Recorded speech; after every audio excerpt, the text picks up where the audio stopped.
Good Good afternoon. afternoon, everyone. This is Sandra Sheffer, president of the Democratic Women's Club of Greater Broward. On Wednesday, starting about like 6 weeks ago, because we're on episode 6 and we're 6 days away from November 3rd, which is the presidential election. So we're going to talk a little bit about that today. So again, Sandra Sheffer, president of the Democratic Women's Club of Greater Broward, and this is our Race and the Racist series, where we try to encourage everyone to vote for the down ballot candidates, and we want you to vote blue 2020.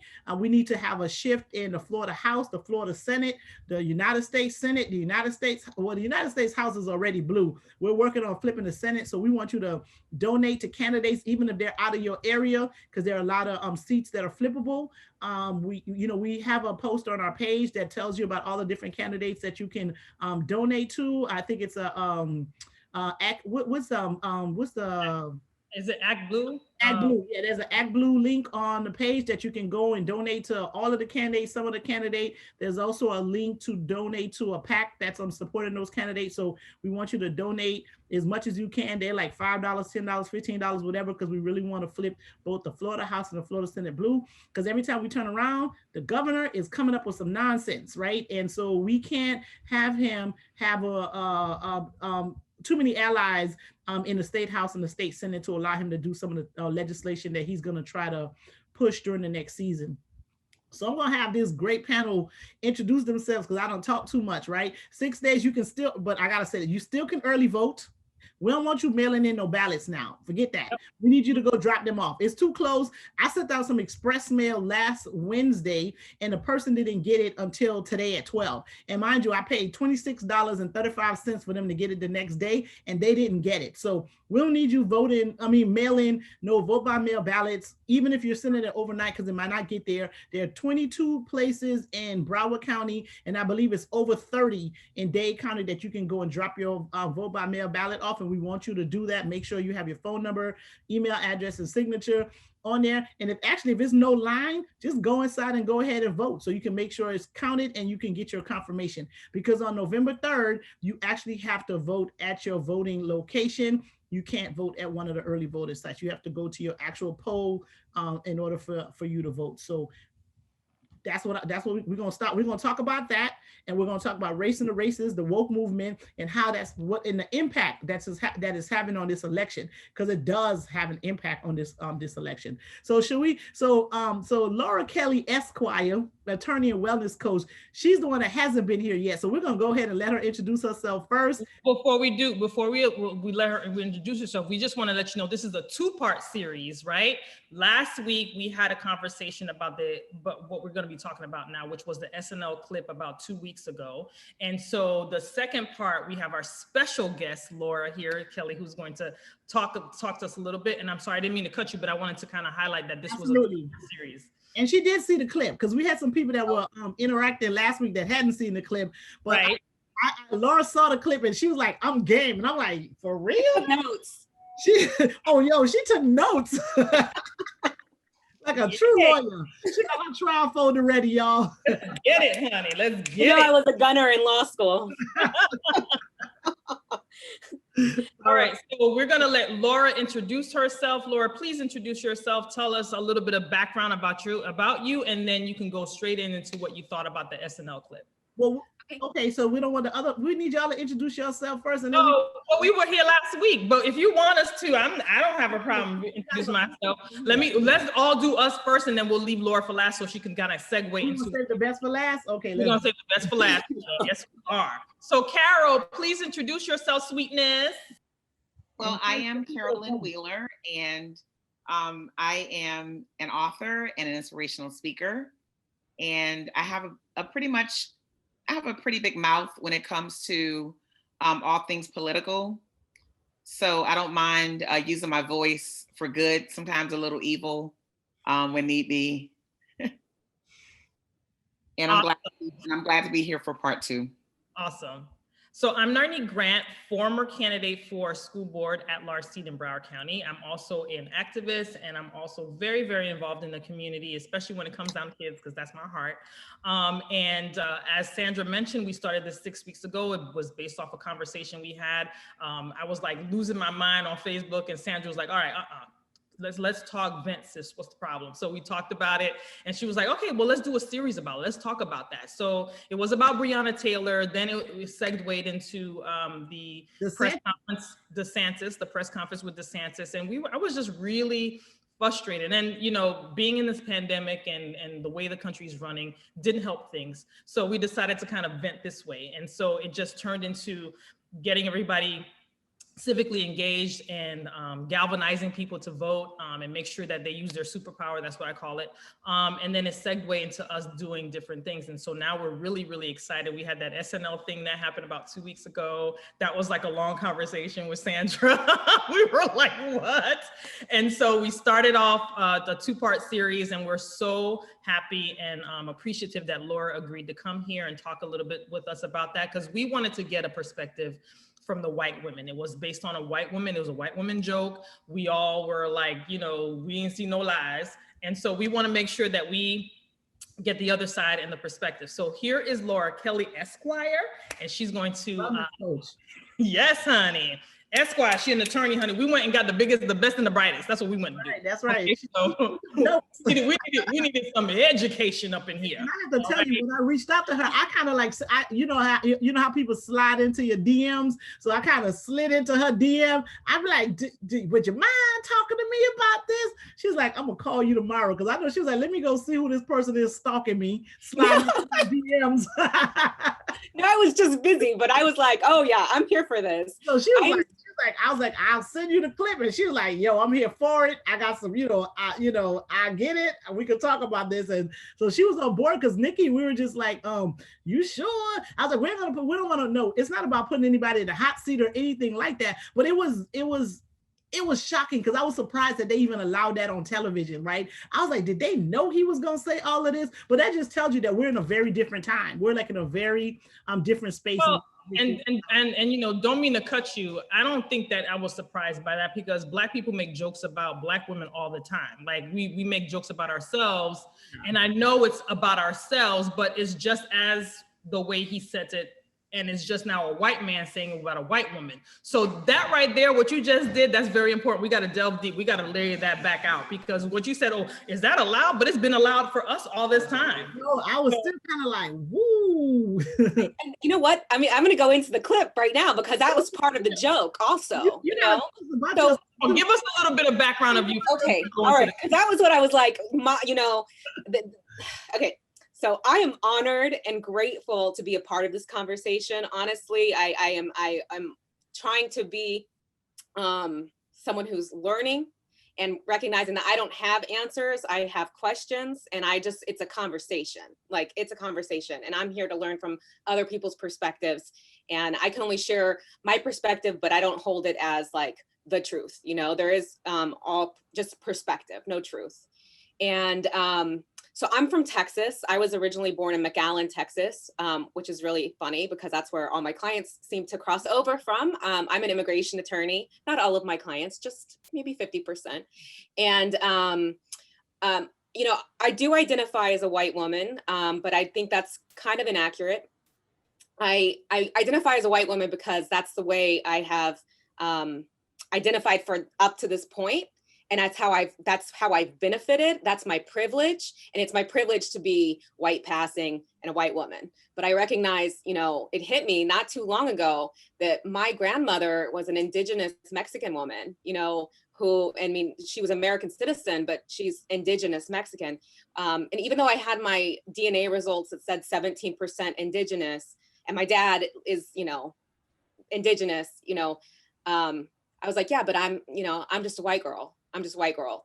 And I was like, man, why is it that I never chose to identify as Latina or mixed race or, you know, indigenous in some respect, you know? And that was very telling for me to say, it's not just because of how I'm perceived. There's also the benefit that I've had to that. And people try to flip it and say, oh, why didn't you take advantage of that to get into college or to get affirmative action or this and that? And it's like, man, that's where we go with that. I don't know. For me, it's like, you know, how do you honor your history by also saying, look, the fact of the matter is my last name is Kelley. And, you know, I am, you know, white passing. So that's, I struggle how to identify really at this point, but obviously that is me, right? So I went to law school in San Francisco. I ran from Texas. I thought that I would finally be in like a liberal bastion in San Francisco. I was going to the promised land. But I was in law school, and so that was not the case. I was still the crazy liberal left-wing person. And after law school, I moved to Spain. I lived in Spain for 7 years. I was an undocumented immigrant in Spain for some time. Not the same situation as my clients, but still I can relate to not being able to travel or to be concerned about not having papers to some extent. It's a matter of levels. And then I came back to the United States in 2013, and I've been practicing immigration law ever since. So in Miami, where I'm also frequently called a comunista. So it's just been like that for my whole life. It's always something, right? It's always something. Always Yeah. something. But regarding the clip, if I'm going to go right into it, I have to say what you said is so true. But I'm really glad you did introduce yourself, because that's important. That's an important conversation to have, because we do struggle with identity, right? So, everyone looks at me and they're like, oh, and I came here and all of a sudden I was Black. I'm like, what does that mean? Right? Because my parents are Haitian and I was born in the Bahamas. And when I came here, people started calling me Black. I'm like, what? Because I'm dark skinned, you calling me Black? What does that mean? I was like, no, I'm Haitian Bahamian, right? Because, we identify with like where we're from, with our culture, and you come here and then they make you Black and white. And I'm just like, what? And then even when I went to college, you know how you have to pick a race, and they used to make you put like African American. And at the time when I went to college, I wasn't American. I was a green card holder, right? So I was You're like, I'm not cooking this. Say I'm an American, I got a green card. Like, I can't even vote. Like, what are you talking about? So, we struggle with this whole thing of like who we are, where we fit, where we belong. But I understand that when I walk in the room, nobody cares that I was born in the Bahamas or I have Haitian parents. They just see a Black woman walking in the room, when to me, that doesn't tell you anything about me, right? It doesn't tell you that I speak another language. It don't tell you that we eat rice and beans every day. It just doesn't tell you anything about, well, not enough. I don't think it tells you about me, So yeah, so I'm glad you got to do that intro. I can relate to that, because for me, it was white, non-Hispanic. Right. And I was like, it was either that or Hispanic. And I was like, I don't know what to do here. Yeah. I don't know what to do here. And I find myself more often than not clicking white, non-Hispanic, because I just don't want to pretend like I'm something other than what I am. But it just shows that part of the conversation I think we need to have is that race is an illusion in some regards, truly, when we get down to it, like it's just perception, and this identity is sometimes it's just what has been put on us rather than a reflection of real, authentic identity, Yeah. So. All right, SNL time. Okay, so just to go into this clip and about what you said about how Black women have been the butt of the joke for so long, and he kind of flipped it. And as you said that, I realized he said, "I got my bitches," right? Mm-hmm. And so he started that off with that same level of misogyny that is thrown at Black women cavalierly with no problem. But he did it to white women. And I was like, it's kind of interesting, because it's like, he's like, you're going to come sit with us now, but I'm going to do exactly, I'm going to do the exact same misogyny to you. Mm-hmm. And I can't really decide if that was super deep or easy joke. Do you know what I'm saying? Like, I don't know, because the misogyny, because part of it is like, we were talking about before the show, is like, yes, we're all marginalized groups. Women, Black women, were marginalized groups, and Black women more so than white women, obviously, and yet, yeah, we have to go sit with our white men, but they're still going to put us down, right? They're still going to put us down, you know. And for me, like, I part of my becoming woke, just to keep it on topic, it's just recognizing, like, I always put being a woman first, and recognizing that was, that lacked the intersectionality that's required really understand where everybody's coming from. And for Bill Burr to just go and like, yeah, I got my bitches. And then, you know, it's like, man, it makes my visceral reaction was like, okay, so this, I mean, that's like, you know, that's putting my woman shield up, you know? And it's like, I don't want to go sit with you. I don't want to sit with you over there, you know? I'll take my punishment, but not with you. Like, I want to sit by myself, you know, because white women have their own, you know, shit to deal with. Are we allowed to say shit? Sorry. But You already said it twice. I'm gonna say yes. I'm gonna say yes too. I'm gonna say yes. Share this. Like, you know, you guys like share it on your social media so we can get like the interaction and everything like that. I don't know how to. I'm trying. All you have to do is like go to the share button because it's shareable, and just share it on your page or share it wherever you want to go to the. You have to go to the to the page first and get it from there and grab it from there, or you can grab it from my page, Laura. Oh, she have to get it from the DWC page. Oh, you're right. Okay. Yeah. All right. Laura, I have a question. So when you said that you are a woman first, Matt, you're a woman first. What about Black women? Where do Black women fit into that for you? So I guess my question is, so you're offended by what he said as a woman. So you said, you know, before being white, I'm a woman first. Where do you gauge Black women at? Do you see Black women as your equal, or do you see Black women as a minority? We're women, but we're a minority because we're Black. We say you're a woman first. Where does that put you in comparison to Black women?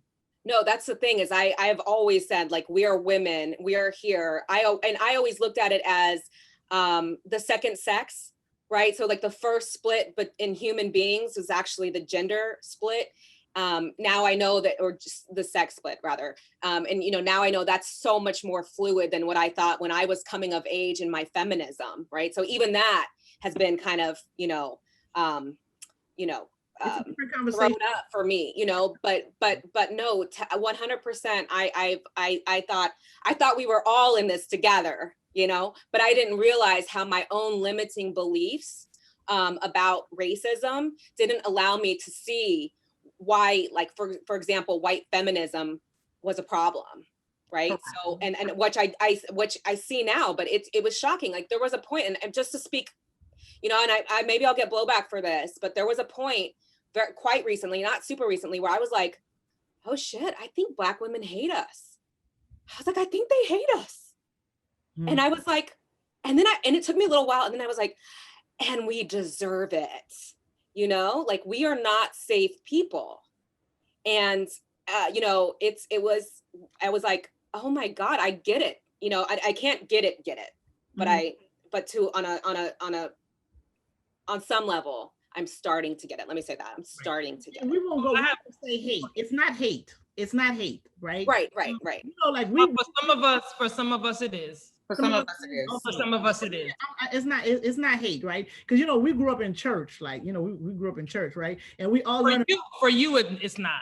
For you it's not, but you can't speak for everybody else. I want to go say no. I mean, I don't want to go, because she always think I'm not that like nice to everybody, believe it or not. But, you know, I won't say it's hate, right? You know, and then we grew up in church and we learned about favor ain't fair, like that kind of stuff, right? Like favor ain't fair. So we're annoyed by it. Like, we're very annoyed. Like, there's a movie, right? I'm gonna say it. There's a movie that I can't watch, right? Because I watched part 1 and I refuse to watch part 2. It's Equalizer. It's a Denzel Washington movie. I love watching it. I saw the first one. You don't want to watch it? Hell no, right? Because the premise of the movie to me is absolutely ridiculous, right? And to me, it's absolutely. I saw the first one and I sat there like, what the, you know? What's the premise? If you want me to get into it, I'll get into it. And I was watch the scene. Like, on the edge of my seat.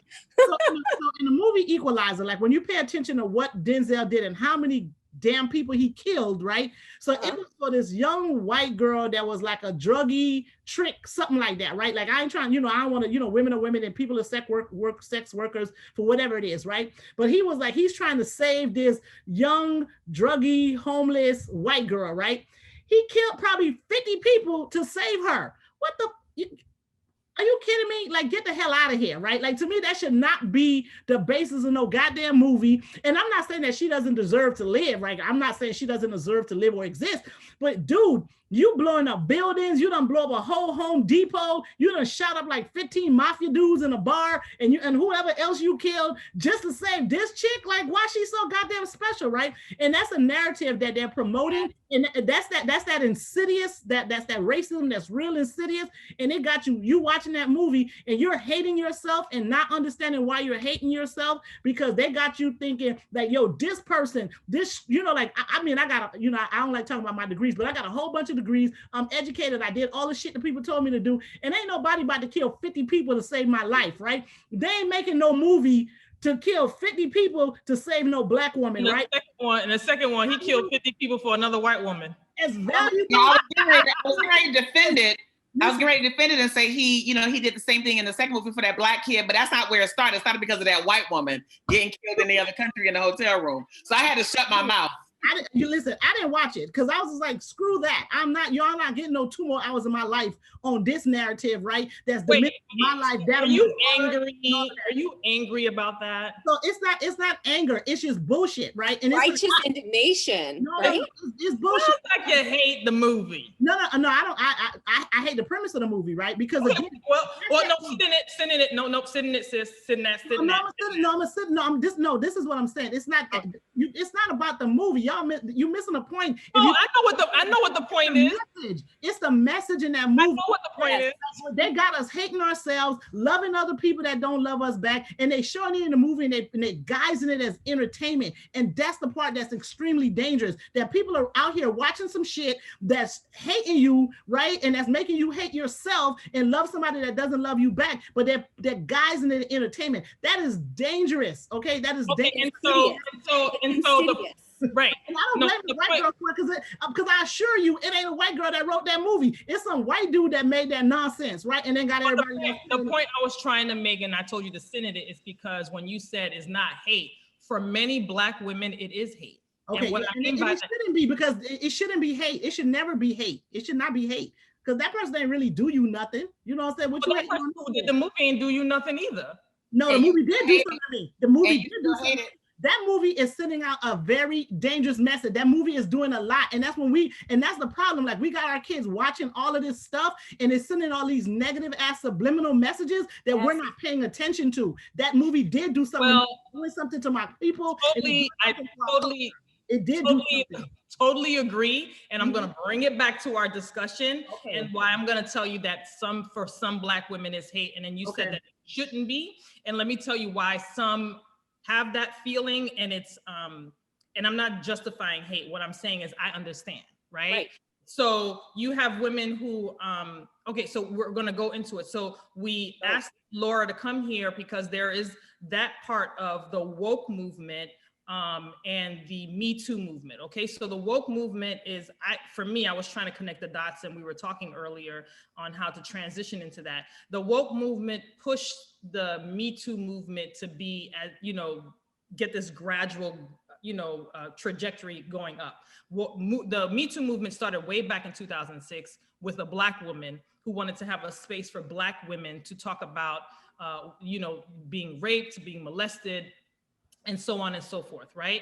And then you said, Sandra, Alyssa Milano is the one that picked up that Me Too movement and then coined it to associate it with what was coming out of Hollywood with all these men, raping these women. Weinstein and those guys, Right, so all those stuff. Okay, so, and let me tell you why some black women may hate the fact that white women, or hate the notion of white women getting more attention when something like that happens to them. It's because the Me Too movement started off for us, right? For us to have a space to let other black women understand that it's okay. You won't be looked at. You don't have to be shamed. This is not something you deserve. Just because you're black, you don't get to get mistreated this way, and so on and so forth. Then the white woman jumps in, takes our movement, and then boom, it's everybody's doing the hashtag, everybody Me Too movement. It draw in all these celebrities, and where are we? And that was our movement. So for that specific reason, I think a lot of Black women feel very offended. Some maybe even hate the fact that they've done that. And we're still here, in essence, crawling to get to some semblance of justification for who we are, right? And so while you may say that hate is a strong word, and I totally agree with you, I don't think we should hate white women for that specific, in that context. But what I can say is I understand how they would feel, being that this is something that they've been trying to do on their own. And then now when anything that happens to a white woman, all of a sudden it's, we got to make sure that they get jail, they get sued, they get like, they get money, they get all of this. And we've been getting, and then we've been trying to get there all this time. So, and I think the other part of why Black women are resentful, in my opinion, is that white women knows that and I don't want to generalize, but for me, I feel like white women are aware of their power and their privilege, right? And those two connected together should have been a part for us to connect, and you try to elevate, not even elevate, but try to shine the light on Black women getting the same mistreatment, but yet still is not as important as when a white woman goes through it, right? And so the questions that I have, because I wrote notes. So in the beginning of your introduction, you talked about white passing. You chose white because of the benefits. So I was unconsciously. Yes, unconsciously. So I was a little bit, and I just want to clear this up. I was a little bit confused. So your background is indigenous or Hispanic or Mexican? It's indigenous Mexican. Yeah, indigenous it's almost like Native American, right? They're like Indian, whichever it's not. But Mexico. So we don't have a recognized tribe in the United States, but it's the northern Very Mexican. important that we put that out there. Very important that we put that out there. Okay, great. And so unconsciously, you marking off the paper white and all that other stuff or whatever. And then as you further along in your life and your career, you realize that there came some privileges with being white, a white woman, especially here in this country. And then, obviously, not especially here in this country, but everywhere you go. So my question is this. So one of the things that and you can tell me based on your experience, because I know you can't speak for everyone, but for a white woman, and in the theme that we're talking about, the woke movement and the Me Too movement, do you feel that white women realize that Black women are very astute to their environment and their surroundings and what they want and how they're perceived by this society? And we build these little movements to get us to a place that is a level playing field. Do you think that white women recognize that? And then when they do recognize it, why is it that they don't, I don't know the word I'm trying to look in, and I don't want to be offensive to anyone. Why is it that they don't join forces with Black women and say, hey, you know what, we have, like we talked about before coming on the show, is that we have a commonality, two things that we have in common. One, we're female, so we're considered minorities, and two, we're marginalized groups, right? So why not take that and make that our superpower? And based on your experience around other white women, what is the perspective? What do you get from them, and what is it that you see? Well, I think, to kind of tie that into what Sandra was saying earlier about the movie, I think these messages are insidious, and they're not just insidious for Black women, Black men, and white women or white men. They're insidious for white women. And I think for a long time, I wasn't aware, and I felt like I've always been a kind of, open-minded. I've always identified as open-minded. I would never have called myself a racist, or, I'm like, I know that I have prejudices, but I don't, whatever.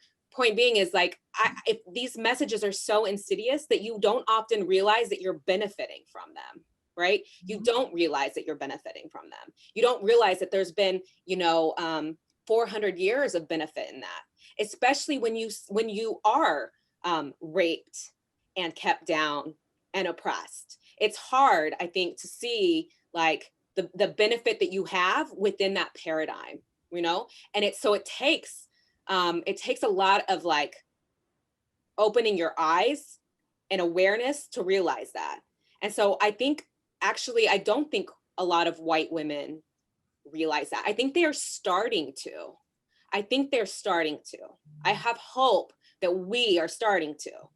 I know, you know, for me, when I had that realization where I was like, oh shit, they hate us. And like, you know, like, because I always had this question, why don't we join together? Why don't we fight this? Like the men are the ones that are keeping us down. Like the men are, you know, raping us and getting away with it. And no, you know, nobody cares about whether a woman's raped. I mean, look what Brock Turner, you know, and that was a white woman, right? She was a white woman. They don't give a F about us as women, right? So it's hard. I think it's hard when you see, you know, the way women are treated in society. It's hard to see also the privilege sometimes, but there is a privilege. There is a white privilege being a white woman, right? And so I hope, you know, that what we're starting to see is that the Black experience in this country is different than the white experience, and that intersectionality is part and parcel for not only because, well, let me say this, for what you're saying, we have to join together. We're never going to defeat misogyny alone, you know, without coming together, you know, as women, as men too, really. And the patriarchy harms us all, you know, and racism harms us all. And, you know, all of these isms harm us all, but we get so caught up in our own ism, the one we identify with so much, that we can't actually, like, you know, get past it. And for me, like, I you know, I did this thing the other day. I mean, I guess it was a couple weeks ago. I got really offended. You know, the thing that happened, and I don't want to say offended because it sounds like, oh, you're a snowflake and your feelings got hurt. I'm not. It's not offense. Like, I'm tired of the way women, Black women, white women, Hispanic women, you know, Latino women, all women, Asian women are treated in this country. And I think we can draw together all of our different experiences and try to find common ground to say, this is not acceptable. You know, I was listening to reggaeton the other day. And no, this happened when AOC was called a bitch under her breath by a white man, right? And we were like, oh no, you do not talk to women like that. And I sat back, I said, what are you talking about? People call us bitches all the time. They call us bitches all the time. It's perfectly acceptable to call a woman a bitch. I was just called a bitch this weekend. Like, you know, it rolls off the tongue. We call each other bitches, you know? And like, sometimes it's like a joke, we're empowering ourselves. No, you know what? It's not empowering. Not It's empowering. not reclaiming it. It's awful. It's awful that we talked about each other like that. But I was like, but listen to the music that we listen to. All of us. It's not a rap problem. It's not a reggaeton problem. It's a problem where pop culture like sells misogyny. It sells misogyny. But you know what? When I started talking about, you know, calling us bitches and hoes and whores and whatever, denigrating women, belittling and denigrating women, you know, it's like it got no traction. None. You were talking about that with whom? I did a whole change.org petition. I was like, sign my petition. All I wanted was, I don't think Spotify should put on their summer hits playlist songs where women are called bitches or hoes or whores or talked about in a way that denigrates them or belittles them. That shouldn't, you know, sell the music. I don't care, sell the music, but why is it on the summer hits playlist, you know? And, you know, I belong to a cult. Just going to shout out Peloton, belong to a cult.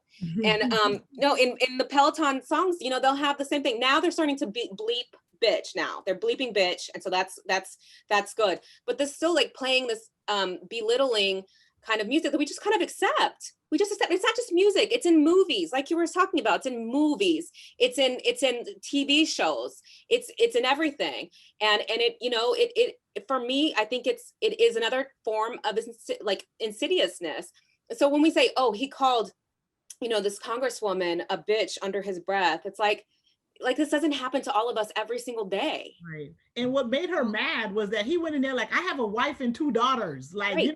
I don't hate women. Like, dude, like, y'all be the main ones out here, calling people out of their name. So what, you got a wife and 2 daughters, right? And I think that's what she said really angered her even more, is that he was trying to say, because he has a wife and 2 daughters, like, he didn't mean it no kind of way or anything for her to take offense. And she's a daughter. And she's a daughter. She's a daughter.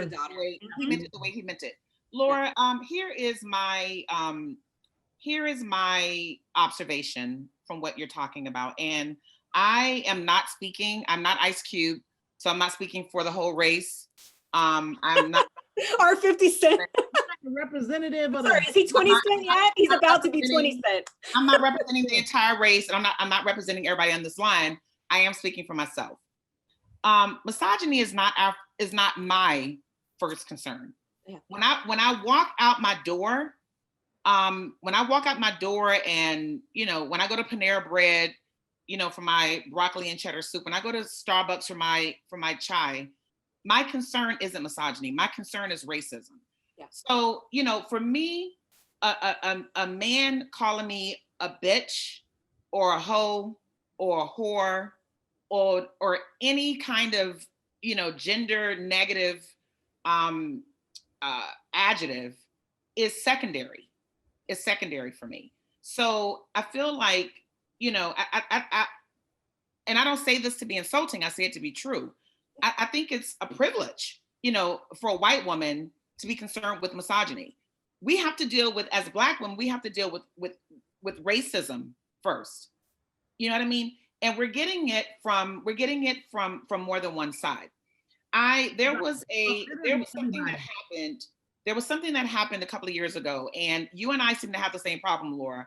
I can say the other day, and I meant 2 weeks ago. Yeah. Have the same. Yesterday could be anything. Yeah. I really have a problem with that. So 2 years ago, a woman in Missouri, I think, was in a parking lot, and it went viral, and she was just ugly with these Black girls in the parking lot who she didn't think belonged in the parking lot. I know what you're talking about. Yeah. And she was ranting. She was drunk, and she was ugly, and she was ranting and raving. And part of her rant and rave was about how pretty she was, about how beautiful she was. And shortly after that, and I think it might have been a byproduct of that viral video. Either way, shortly after that, I read an article where white women were interviewed or polled or whatever, and white women automatically believe themselves to be more beautiful than Black women. So you can have a 600-pound white woman who believes that she's prettier than what's the girl name married to Dwayne Wade? Like you have white women. Gabrielle Union. Thank you. You have a 600-pound white woman living in a trailer with dirty feet who thinks that she's pretty. Right. She thinks that she's prettier than Gabrielle Union. That research they did, it showed that white women automatically, when they compare themselves to Black women, they consider themselves more beautiful. So, we have a problem. And one of the questions that I asked you before we came on live, it might have been after we got on live. Like I said, you and I have the same problem. I said, how does that compare to, it was after we got on. How does that compare when you're talking about you being a woman first? How does that compare to Black women? Because I know that we're left out of the feminist argument, something that you even alluded to very early on in the conversation. We're left out of the feminist movement, ain't I a woman? We're left out of that whole thing, where, and it's so interesting that Sandra despises the movie that I love, that I've watched. I've invested more than 2 hours watching. I've invested about 30 hours. No. But, white women, get to be rescued, and we have, and nobody's rescuing us. Right. And so, died for her to get rescued. It's okay, rescue her, but killing all the people. So that whole argument is secondary for us. Mm-hmm. And I understand that you want to start a whole movement, about taking these words out of songs, and I understand that. Yeah, absolutely. Let's get rid of that. But that's not from my perspective. And again, I'm not speaking for the whole, for everybody. That is secondary for us. We are tired. We are exhausted from the racism. We are exhausted from it. And you know, when I think about white women, I've said this so many times, and I know my white friends are probably just over it. But I've said more than once that I exaggerate. I always say one or two, but it's probably like 30. There's about one or two white women that I know that keep me from completely despising white women. If it wasn't for this small group of white women that I know that are legitimately human, I could find myself hating white women because of the mistreatment and the ugliness that we've endured. You know, where were white women when we were getting raped, by the master, and the white women, pretended that it wasn't happening? Where were they? Where was that chick who lied on Emmett Till? Where was her white friend saying, girl, don't do that. Please don't do that. Don't do that. The little white girl in Georgia who told everybody that the black football player raped her, and then he ended up in prison, for so many years and couldn't even play football. Where were her friends that saying, you know better than that? I don't care what your mama and daddy say. You know good and well you were with that boy. So my thing is that I think it's wonderful, and I think it would be great if we could all get together and and solve this problem together. But what I really need you all to know, and I say you all, Laura, sorry. No, I'm here for it. I'm here for it. You're representing the race for today. What I really need you all to do is get on board with defending us here. I would love to get on board with where we all are collectively, but I need you guys to get here first with us, because we have another battle to fight before we even get there. I completely agree with you, and I recognize that. It's something that I haven't recognized, for a large portion of my life, because I didn't realize. Because exactly. Intersectionality wasn't a part of my vocabulary. I just didn't understand, how insidious that privilege was. I mean, I understood white privilege, but I didn't really understand how I was perpetuating it. Right. And I think that, and that's so true for so many white women. And it's, I do feel like I'm a woman first because I have white privilege. You're absolutely right. I do not face racism in this world. And I don't have to fear for my life. But what we're recognizing, and I'll say this, it's not because we're just like having this, realization. It's that and it's sad that it's come to this, but I think it's because we see it so clearly on, with the recordings. We're seeing it, and something has happened where people are like, wait, this is not right. We can't deny it anymore. It seems like almost like there was like this plausible deniability before, where we didn't really know what was happening. This wasn't really talked about. Nobody gave a whatever about it, and now I look and I'm like, no, this is not okay. This is not acceptable. We can't allow this to happen anymore. I don't think, and so I understand completely that any feminism that I espouse at this point must be intersectional. And I never understood before. I have to be honest. This is my own ignorance, but I'm telling you the truth of how it was to be a white feminist growing up. I'm 39 now, so it's been a long time that I've had believed these things. And I'll tell you, it's only within the last 2 years I've really fully started to realize how one-sided or how limited my perspective was. But before that, I was like, why can't we come together? Like, I don't understand. Like, I couldn't understand why we weren't all like fighting the same fight, because I didn't recognize the threat, right? The threat of being a Black person in this society. I didn't recognize just how real that danger was. And even though I'm from Texas, even though I, drove through the Third Ward every single day, I didn't understand why we couldn't come together. And it was So- because, I'll tell you, the things we are taught in Texas, it's just stupid. Like the things that we're taught are, and it was never, I thought, well, that, the Confederate flag, that's horrible. No one in my family would ever fly a Confederate flag. We were never taught to be racist, right? We're like, no, everybody's equal. But we weren't taught about the history of why people were not treated equally and why they continue not to be treated equally. We weren't taught anti-racism. Something I've only learned about recently. I'm ashamed to know that I've only learned about that now. I read Stamped from the Beginning, and I'm reading it, and I'm like, oh my God, I am an assimilationist. I'm not an anti-racist. And I've had to like confront that and change that, right? Because I've had to educate myself about the own prejudices that were, ingrained from let me say this, an educated family that did not teach that you were better than anybody. But it's so much deeper than that. It is pop culture. It is the way, it comes down to even like when a child is kidnapped. If it's a Black girl that's been kidnapped, there's no, media about it. I was horrified recently when and I posted about it on my social media page. A little Black girl went missing on Friday. There was no Amber Alert until Monday. Right. And, and I'm like, how does this happen? How was there not an Amber Alert?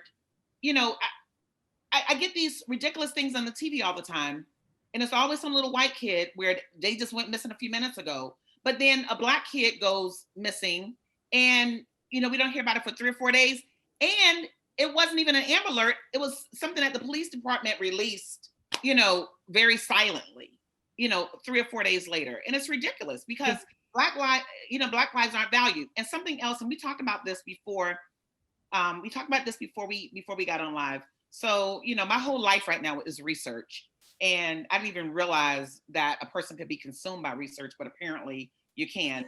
So one of the articles that I had to analyze was, I had to analyze a mixed methods article. And so I chose one. Obviously, we choose one according to an area of interest.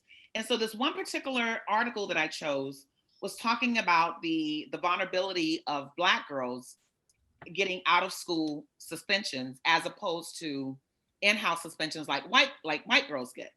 And one of the interesting things, and I alluded to this on my Facebook page the other day when I commented to this white woman who, in response to an article, a news story that happened, I guess, 2 or 3 days ago, where this Black coach had, sex with this 14-year-old girl 10 years ago. And then she reported it because now her sister's a victim. And this woman said, 14 years old is old enough to ask for it. And, she was asking for it. And I did not handle that well. And so I responded to her, and somebody needed to talk to her. And I chose myself to do so. And in this talking to, very briefly, I started with this article. And I said, I recently read research where Black women, because the reason why they're saying that they propose that Black girls are suspended at a higher level than white girls, because Black girls are expected to be more mature in school, because a 12-year-old Black girl and a 12-year-old white girl is seen differently. A 12-year-old white girl is seen as innocent and needs protecting, but a 12-year-old Black girl is seen as somebody who's mature enough to make the right decision. So therefore, if a 12-year-old Black girl does something, she gets suspended for it because she should know better, because she's old enough to know better. But a 12-year-old white girl who does the same exact thing needs to be protected because she's innocent and didn't know any better. And so I said to this woman, I said, with your ignorant statement, you brought this research to light for me. And so what happens with Black women, and they do it to Black men as well. When Trayvon Martin was killed, every image of him that they were trying to display made him look older. It's like they refused to see him as they all of a sudden he was this big Black man who was bigger. He was so threatening that it took a grown ass white man with a gun to defend himself from this Black person who didn't have one. And so there's always this level of innocence that white people are given automatically, where Black people we aren't given that because, you know, we're the big bad wolf, you know, who can blow a house down. I'm always more threatening when I open up my mouth because I'm an angry Black woman. Not an educated Black woman who knows what the hell I'm talking about, but an angry Black woman. No. I'm talking loud because I know what the fuck I'm talking about. And so that's the reason why I'm talking loud. It's not because I'm angry, because I know what I'm talking about and you don't. And so shut up. And so it's perfectly acceptable to be loud when you care about something. When you're emotional, you emote, and it's perfectly acceptable to be loud. If you're not Black. No, but you know what? No, it's acceptable for any one of us. It's acceptable. You know, that's the thing, is we have to keep being loud. We can't just like, you know, be quiet to please everybody else so they have a different image. You know, that's bullshit. You know, that's bullshit. But I completely agree with you. And the innocence thing comes back. It goes back to, you know, all the way back to you know, to the female enslaved persons being raped on the plantation. Oh, I'm glad you said that. Glad you said that. Got to do some pushback. I'm gonna give you some pushback today because you mentioned some things in when you were talking about white women just realizing or whatever. Bullshit. Okay, white women knew about this shit in slavery, and let me break it down, because white women were they inflicted the most severe punishment on black girls when in racism. In slavery, during slavery, because they knew that their husbands was out there raping them. They knew that their husbands preferred them at some time, preferred black, you know, the black slaves at some time. And so they took out their punishment. They took out their anger and their rage on the black slave, right? That's number one. Number two, they knew that they had power and privilege back then, and that permeated through their life now. So for you, I know that you're talking in all sincerity, and I believe you when you weren't aware about certain things. But there's some white women, honey, who are completely and fully aware of their power and their privilege. And these women will take what they have and make you feel inferior. I used to work in an office about, 15 years ago. And one of the things I noticed, and I was probably 2 out of 30 women there. I was the second Black person there. And these women would remind me every day that I was Black and I was beneath them, even though several of them worked under me. Right. So there was this era of I'm white, I'm pristine, and I'm better than you, even though you're my manager, but I have, privilege. So while I will give some may not know, but for the great majority, these white women know what power they wield. They know what privilege they have. And I'm telling you, I mentioned something before, and Sandra was like, you sure you're gonna use that word? Well, I'm gonna use it. They weren't smart enough to bring out the Me Too movement. They decided that, and another thing too, they're lazy, right? I know Sandra giving me that look like I know. And no, listen, this is it. Yeah. I think, and this is my opinion. I'm not talking for Sandra. I'm not talking for Carol. I'm not talking for the Black woman, but from my perspective, I'm saying these white women are lazy because the minute they see us do something, they want to jump on the bandwagon and then they want to take it. Because they know that they can take it where it needs to go, right? And they know that they were marginalized. And so that's in where it lies the disconnect between white women and Black women. And I feel like we have a commonality, and they refuse to acknowledge that commonality when it is convenient for them. So it's important that you come on and talk about that, because it's important that people see a perspective from you. For us, we've already gotten this perspective from the outside looking in, right? And I think vice versa, right? Until we have this conversation, we're not gonna get anywhere. Until white women come and say, you know what? I have privilege, I'm white, and I know I can get away with certain shit and you can't.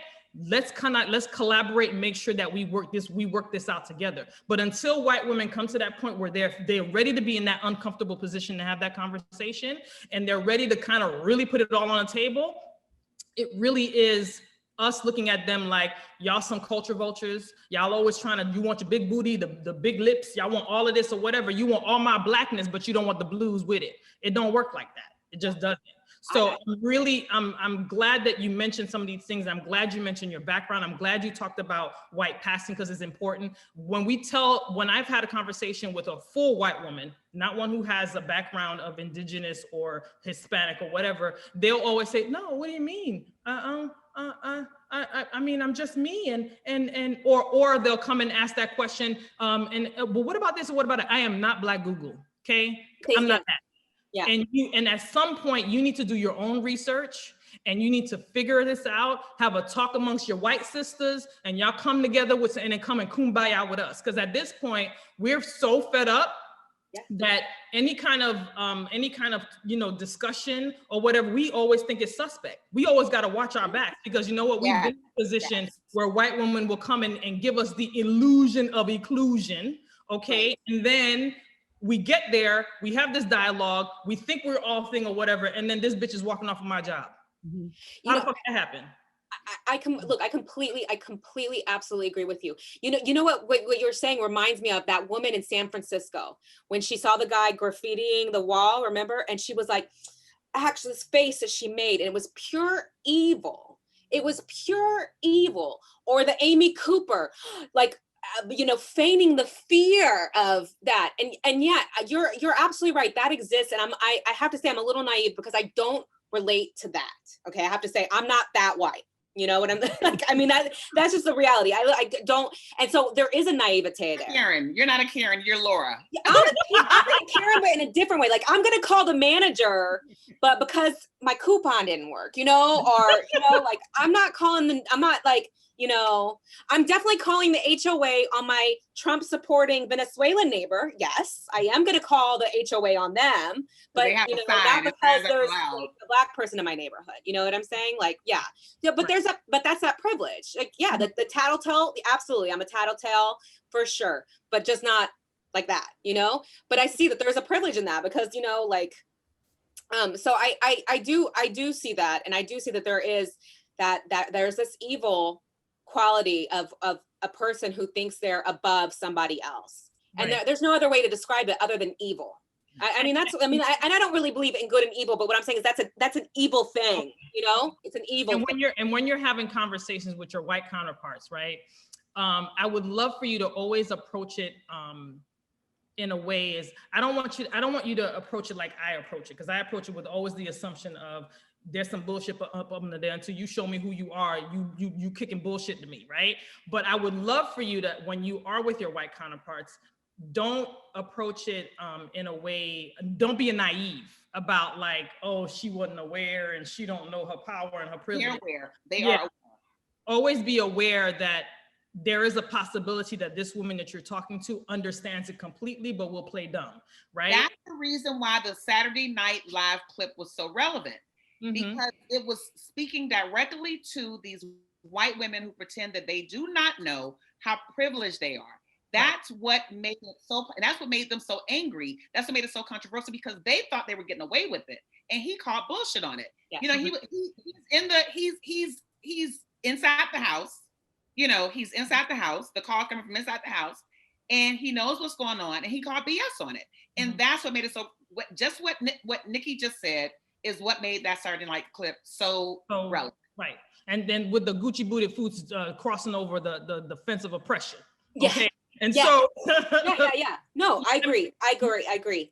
So there's a lot of them that there, and I have to say, on the other side of the coin, there are some of white women who do feel do understand and can empathize with Black women, but just don't know how, right? And just have a hard time of kind of making, giving out that olive branch or asking questions. And I have a couple of white women in my life who have asked this question to say, hey, what do you think about this rap song with the bad words? And what do you think about this? And, or, when the George Floyd thing happened, she would, I had a couple of them reach out to me and ask questions. What bothered me about the questions that they were being asked was not, what bothered me is what it took a traumatic event like that for you to reach out to me and ask me questions, rather than saying, all right, let me look into this. Let me see what's going on. Let me figure this out. Let me find out about the environment. And I know that there is racism in this country, right? But to approach it where you make it look like, oh my God, I don't know this is not new. And the fact that the approach was, oh, this is something new, annoyed me a little bit, right? Because we still talk, that prior to George Floyd, we have a whole list of names of those things. They weren't they weren't televised, and we didn't have phones back then, but we still had Martin Luther King, who was shot and killed by a white man. We still have, when I was growing up, James Byrd. Yep, several different things, several different, activists and leaders in the Black community that were assassinated, murdered, Emmett Till. We have all of that historical background. So it is offensive to some Black women when white women come and try to make it look like, oh my God, I don't know what to tell you. This country is founded on this. Yeah. And will always exist. I remember I made a comment. Death Santis was on TV the other day, and it was on Facebook, and then somebody said something. I said, not one person of color is in the room. And then somebody responded and says, we're all God's children. Why you always got to bring race into it or whatever? I said, because this country was built on the backs of slaves for free. Yes. Okay, that's number one. Number two, racism is the foundation of this country, right? There's systematic racism in this country. It is built in it. There's no getting around it. This is what it is. And until that changes, and only then will I not have a discussion about race. So I really appreciate you coming here and being open and vulnerable and talking to us and really being honest, because I don't really encounter that many white women who are willing to do that and willing to be honest and talk about it and say, listen, you know what, I'm gonna be honest, and I'm ashamed to say it. I was really oblivious to what was going on. And that honesty means a lot, because we don't get that. What we get is some bullshit. You get defensiveness. You get defensiveness. You get walls up. You get defensiveness. Absolutely. And you know what? As long as white women play the victim, there's got to be a villain, and they're not responsible, and it's all taking away, not having personal responsibility for what's going on in this world. And I think that's what's shifted for me, is that desire to not say, like, I'm a victim too, or I've got to be defensive, there's a time where we can use our privilege to bring people up, right? And to get us all on the same level. But I have to say, it is a little scary. I have to say it is. And for me, I have to admit, like, I'm afraid of asking questions. And so I picked up the books and I started listening. I shut my mouth and I started listening, because I said something, I don't want to get into it, but I said something that ended up being offensive. That wasn't my intention. And I got my ass handed to me. And from that moment, I could have been defensive, and I could have dug in my heels and said, no. And instead, what I did is I started listening, and I started learning, and I stopped being because defensiveness ends all conversation. Because when you're defensive, you put up a wall, and someone said defense is the first act of war. Mm-hmm. Right. So the only way I feel like I'm going to be a better person, not just for myself, but for my daughter, and for my community, the community I want to live in, the community I want her to live in, is for me to stop, like you said, stop being naive, stop being defensive, stop playing the victim, and really do something. Really do something. But it's hard to ask the questions also, because I don't want to, it's hard to be like, excuse me for being ignorant, or being like, can I hang out? Because I do feel like, first of all, let me say this. I finally understand what it means to be suspicious of white people. And I completely understand you now to say, I'm suspicious of white women. I understand it, because now I see white people and I'm like, I'm suspicious. You're probably a Trump supporter. Like I have, if I see a white person, automatic suspicion, So it's not, I don't mean to like make light of your struggle, but what I'm saying is I get the suspicion. And so I do feel that if I enter a Black space, that I'm seen with some suspicion, rightfully so, don't be wrong, rightfully so, but I'm wary of like inserting myself into that space. I donated to, Black Lives Matter and to the these funds, these different funds. And I got the shirt, and I'm wearing the shirt, and I'm being told that's virtue signaling. And I'm like, okay. And I understand why virtue signaling is wrong. Like, I understand when it's just virtue signaling and there's no real change or movement behind it. Like 100%, I get that. But I also want to say, like, I'm going to put it out here. I'm a safe, like, I want to be a safe person. I'm trying. I'm not, maybe I'm not there yet, but I want to be a safe person. You know, I want to understand more. And I live in Doral. So this is a very, very racist community. And I'll say this, being from Texas, this is the most outright racist place I've ever lived in my entire life. And I lived in Spain, which is very racist, although they were, almost the original, slave traders, the colonizers, but, not the same history of slavery that we have in our own country, right? They just made them, whatever. And then being from Texas, need I say more about the like racist history of Texas? But but here the racism is different. It's an ignorant, very ignorant, obviously it's all racism is ignorant, but it's also perpetrated by some of the immigrant populations. Because there's like, this isn't, and I don't want to, throw anyone under the bus, but it's like, this is an 85% Latino enclave.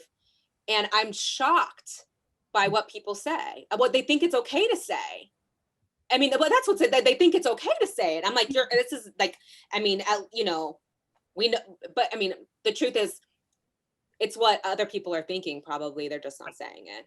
Yeah. So for me to put the Black Lives Matter t-shirt or the sticker, or I have the sticker that says, "Stop pretending your patriotism is racism." It's not a virtue signal so much as like, I'm not here to pretend like that this doesn't exist, right? I'm putting it out there. That's important. No, not to cut you off. That's important, because one of the things that I've been having these conversations for like the last most part of the year, and one of the things I don't like is because I've been dealing with a lot of politicians, right? And they always like, yes, we can have a conversation about race. I'm that person, like, the time to talk is over, right? Like, I'm not one of those, I don't really want to have no conversation about race, right? But I was willing to have a conversation with you because I've actually seen some of the action steps you've taken, right? That's why I reached out to you, Laura. And the reason why I was willing to again have this conversation too, I'm like, yeah, we're gonna talk and have this conversation, but she's already kind of putting in work to understand what it is that she's doing, right? And she wants to put in more work. So that's why I was even in this space like, okay, yeah, we'll bring someone on and we'll talk about it, because we also want people that are willing to, that's really willing to put some work behind the words that's coming out of their mouth. Because, we're real tired. I ain't trying to explain myself no more. I ain't trying to justify my existence. I'm not trying to ease your guilt. I'm not trying to make you feel better. So if that's what you're talking to me for, I am no white tears. No white tears. I ain't got no time for that, right? But if you want to have a genuine conversation and we're gonna be honest, and you're willing to put in some action steps and put in some work, yes, we can definitely have a conversation and we can start moving forward. Not that I don't think conversations are important, but it got to be conversation with work, right? Like, even if it's that small step, right? Like, you're like, get the shirt and contribute to the cause and be willing to go to a protest and all that. Because I'm gonna say, I ain't go to no protest, because I'm like, that Rona was real. I ain't go to no protest, but I did. but not to the big ones. I was right here at Trump Doral with my sign. Listen, I didn't go to none of them. You know what I'm saying? And I love Black people. We went to a couple. Out there, y'all, like, no, sir. I was out there, honey. I was out there. I said, I'm healthy. I'm white. I'm going to the protest. Now, I'm not going to drive all the way downtown Miami. That's a different story. But yeah. I will go to the protest in my community right here where I live, in front of the Trump Doral, and I'm going to protest. And I felt like it was a duty, because there is a privilege there. I'm not, Right. And I don't, because everybody has their lanes, right? So like, I ain't trying to, you want to do that, because I'm not going to, I'm going to do what I do, and everybody has their lanes, and, we're respectful of that. But you were saying like a whole bunch of stuff that I was just like, oh yeah. And so I was taking like taking some notes, right? And then we're going to get to this Gucci booty feet, because we got to get into the, like women in politics and all that. We got to talk about the Gucci booty feet. We got to talk about that. So one of the things when Nikki was talking about her working in an office where there was 30 people, and some of the white women were, she were their boss and they had a problem. And a lot of times people were like, they don't know better. Oftentimes when people behave that way, a lot of that is insecurity, right? To me, that's what it is. And I don't, it may sound like I'm being dismissive or I'm making excuses for them, but oftentimes it's insecurity. So we were talking about high schools earlier because I had on my rival's high school sweatshirt on today. But I went to Miami Edison Senior High School. My high school was 96% Black. Right? I'm talking 96% Black. But when it's Black, it's like a mixed Black, right? Like, it's like all the islands Black, it's like Black Cubans, Black Puerto Rican. It was just all kind of, but it was 96% people of color, Black, brown, whatever. Then I went to the University of Chicago undergrad, right? So now I'm at a school that's like 4% Black, like 40% Asian. And then you're talking about like a whole nother, because I'm thinking I'm in Chicago, what? They got to be the blackest states, right? And then I end up in Hyde Park. I'm like, well, yo, where the Black people at, right? They are not at Hyde Park. Like, they run in Hyde Park. And as a matter of fact, they told our Black asses don't go past 60th Street, right? There's like, so you're still here, like this is the line. If you go on the other side of it, we might not be able to help you because our school had its own police department, right? So they're literally telling you like, okay, so don't go past 60th, don't go past Cottage Grove, don't go, they got these streets where you just don't go. And I'm just like, but they're my people. And then you get that, you be like, well, I don't know if they're my people, right? Because that's another thing, right? You think, and this sounds so terrible. I love Black people, but I was like, yo, they gonna rob me, right? I'm like, I see why they tell us not to go to across 60th Street. Because part of it was, and that's one of those things, because once the community knew that we were students at the University of Chicago, all of a sudden we were like this, we were something different, right? I'm like, but and mind you, at the time I had dreadlocks and all that. So I'm like, and they were like, but you go to that school, right? So it's one of those things. So you gotta have a 4.9 grade point average to get into there. You're not different. Now I told you I was in a dropout prevention program. What you mean? I ain't no damn 4.9. Well, it's funny, Sandra, that you said that. I'm in Michelle Obama's book. She talks about being her neighborhood that going to I guess would she go to Yale for undergrad? Princeton undergrad and Harvard. Okay, so she said that Princeton was more relatable to her than even the University of Chicago, even though it was closer in proximity. Absolutely. Absolutely. It was like a whole different, like, it's like you're literally in a bubble. Like you're not in a bubble, but you're like literally in a bubble. They give you these streets and they're like, you go here, here, here. And you become like, well, kind of why? And when you venture out, you be like, oh, damn, that's why y'all telling us not to go over there. We're like, we're going to come back over here. All right. I'm going to let y'all know right now that I'm not vibing with this conversation for two reasons. Listen, I love Chicago. Listen, my husband is from Chicago. Okay. Chi-town. Number two. Exactly what I'm talking about. I want to go, I want to go to University of Chicago at least. Your husband knows exactly what I'm talking about, because I lived on 55th Street, right? And you ask your husband, like, after you get out of Hyde Park, you get into like the south side, and then there's another, once you get like closer to the airport, the whole neighborhood becomes Polish or something like that. And you literally cross the street. So like right here is like a hood. You cross the street and it's a whole nother world. Yeah. And that's how the city is. And when I was here, people always think that Miami is a very multicultural city, and it is not. This is we're all in a cluster right here. This is I don't know what this is. We're all in cluster. Multicultural nothing. Okay. Yeah. I don't know what you call it, but so it's that experience. So when you were talking about you identified as women, and Carol made the point that if we gotta choose our tribe, we usually choose Black before we choose women, right? Because when we walk into the room, we're more affected by our skin color, you know what I'm saying, than our gender. Not that we're not, because we catching heat from white men, brothers, like everybody, right? Just because we're Black women. But at the end of the day, when it comes down to like, yo, pick your tribe, you're gonna be like, half them white chicks hate us anyway, right? So we pick our tribe that way. And I want to make the point about insecurity. And Narnique said something about like, we'll start things and then they take it over. And last week in our conversation, we were talking about the National Organization of Women. One of the founders of that organization was a woman of color, right? She was one of the brainchilds behind it, started together, and all of a sudden she pretty much got pushed out of the movement, right? They take over. And and when I'm trying to like explain stuff, I be trying to put a political correct spin to it. I was like, why reinvent the wheel? It was done well already. Like, why they gotta reinvent it? should they push everyone out? No, but like, why do they have to redesign something that was already designed? It's already working, right? Okay, so that's my little nonsense part of it. And then, so let's talk a little bit about George Floyd. So I ragged on that movie earlier, but it's not that I don't watch television. I do watch it. I'm just real careful about what I watch, and I'm really careful about what I let my kids watch, right? So This Is Us, as a show, premiered YouTube, right? That's all my kid watches, straight YouTube. Pretty much, but but the thing, this is YouTube's the devil too, because my you remember Yo Gabba Gabba? Did your kid go through the Yo Gabba Gabba phase? Okay. So my kid went through the Yo Gabba Gabba phase, and Yo Gabba Gabba had a song about vegetables, right?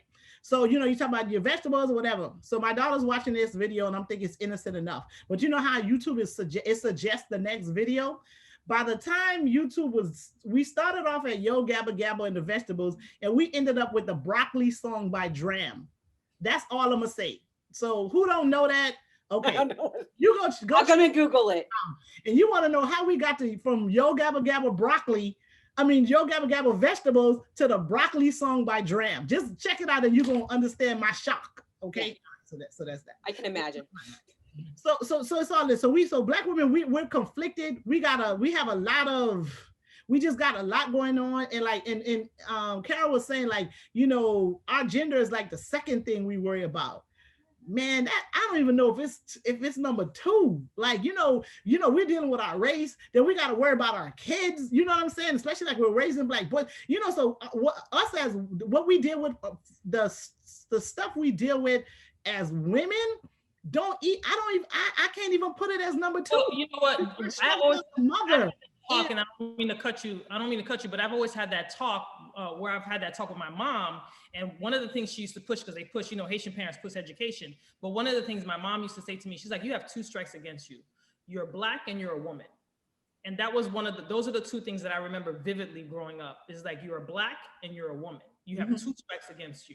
So while what Carol was saying is that that's secondary for her about the bitches and the hoes and stuff like that. But that's one of the things, but what she neglected to tell me was, I'm Black, I'm a woman, then I'm gonna be somebody's wife, then I'm gonna be somebody's mama, then I'm gonna be somebody's counselor, then I'm gonna be somebody's secretary, then I'm gonna be somebody's, scapegoat, then I'm gonna be somebody's, sister come over here. And, she neglected to say all of those things because those two things were the most important. That was the top two priorities.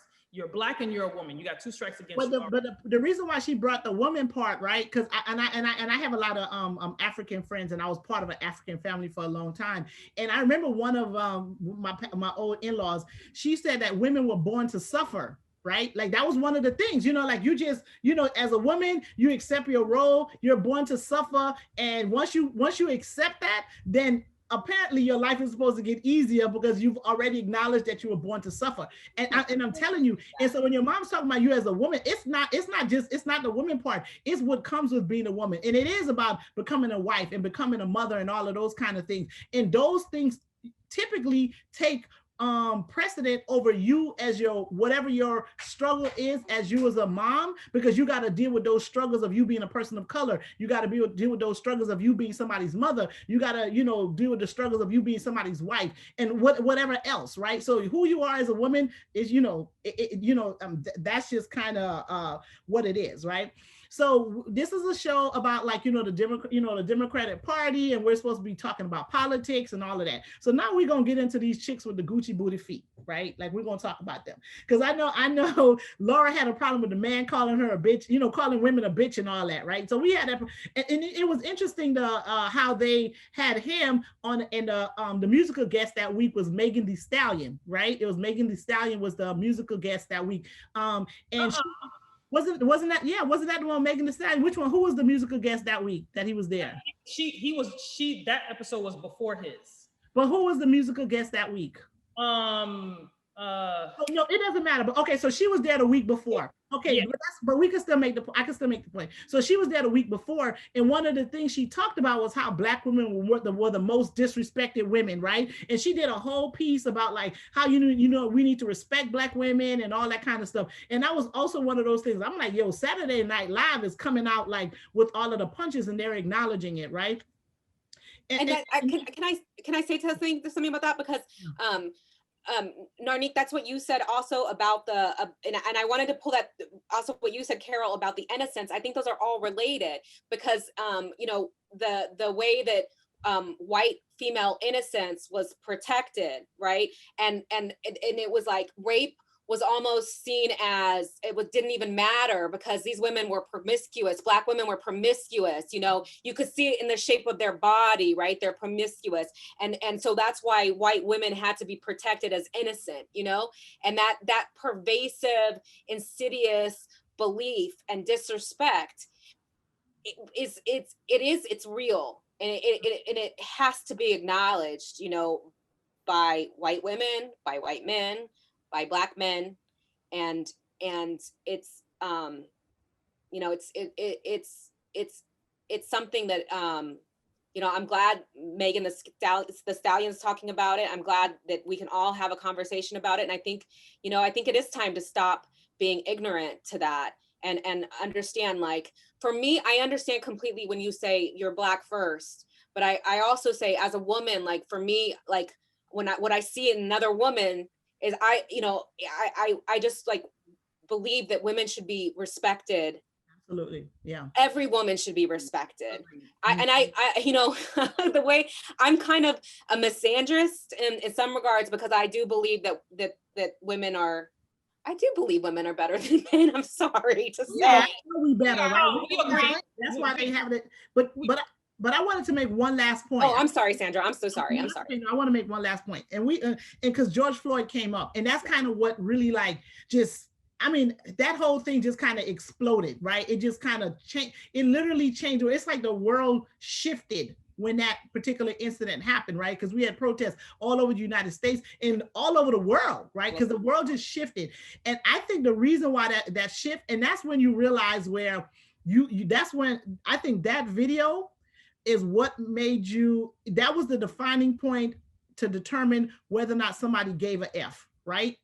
Because, you know, because even if you saw all the other stuff, people were, in some instances, you could make an excuse that, well, you know, he should have cooperated with the police, or he shouldn't have ran, or he shouldn't have, you know, you could find those things to say, right? But when there's a video of a cop, right, with his foot on somebody's neck for 8 minutes and 46 seconds, like, we're not talking 1 minute, we're talking 8 minutes and 46 seconds, this cop, and then for 3 others to stand around, and for the cop to do that while people are recording him, right? Yeah. He knows he's being recorded. That's a whole nother level of, like, you know what? Even if we ain't think, you know, people was evil or whatever, that right there, like, you can't ignore it, right? And the folks who can ignore it, and the ones who can justify that happening, you understand what I'm saying? Like, now that's the person who could, like, if they be like, well, I didn't know, you know, nah, it's not that you don't know, you don't want to know, and you okay with that, and you realize that you're one of those people who believe that guy's life doesn't have value, right? Because what we need to understand is that happened over $20. It might have been a fake $20, but that was a call over $20 worth of stuff, right? And if anybody in there, whatever, can find a way to say that a guy deserved to have a cop or anybody's knee on their neck for 8 minutes and 46 seconds over a $20 transaction, you know. And then that's who people are.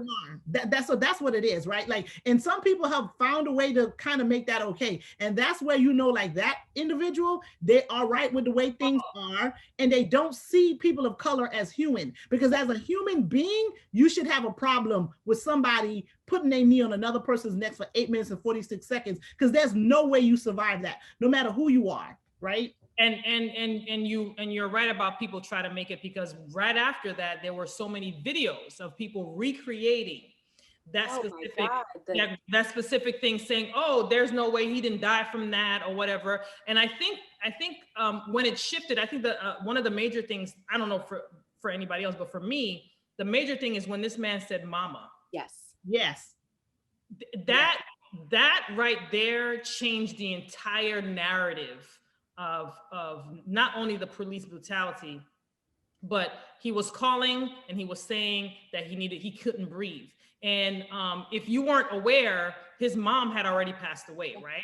And so the first thing that came through my mind, and I called Sandra that same night, I said, Sandra, you know, his mom died, right? And I said, I wonder if when he was saying mama, is that he could see her, because he was already like, you know, by the time they put him in, they loaded him into the ambulance, he was already gone, right? And so I guess what really upset a lot of Black people right after is the videos of white men who are putting their knees on another white man's neck and saying, oh, I'm holding it for 8 minutes and 46 seconds, nothing is happening. That didn't have anything to do with justifying the horrific. It was animalistic. I just, anybody who saw that, I just don't understand how you could do that. And so with race relation in this country so high and so volatile, and you have someone running the country who was divisive, right? I was telling Sandra just today, there was a Trump caravan in New York, and I sent Sandra the clip. I saw it. With Rudy Giuliani, you know, heading it up.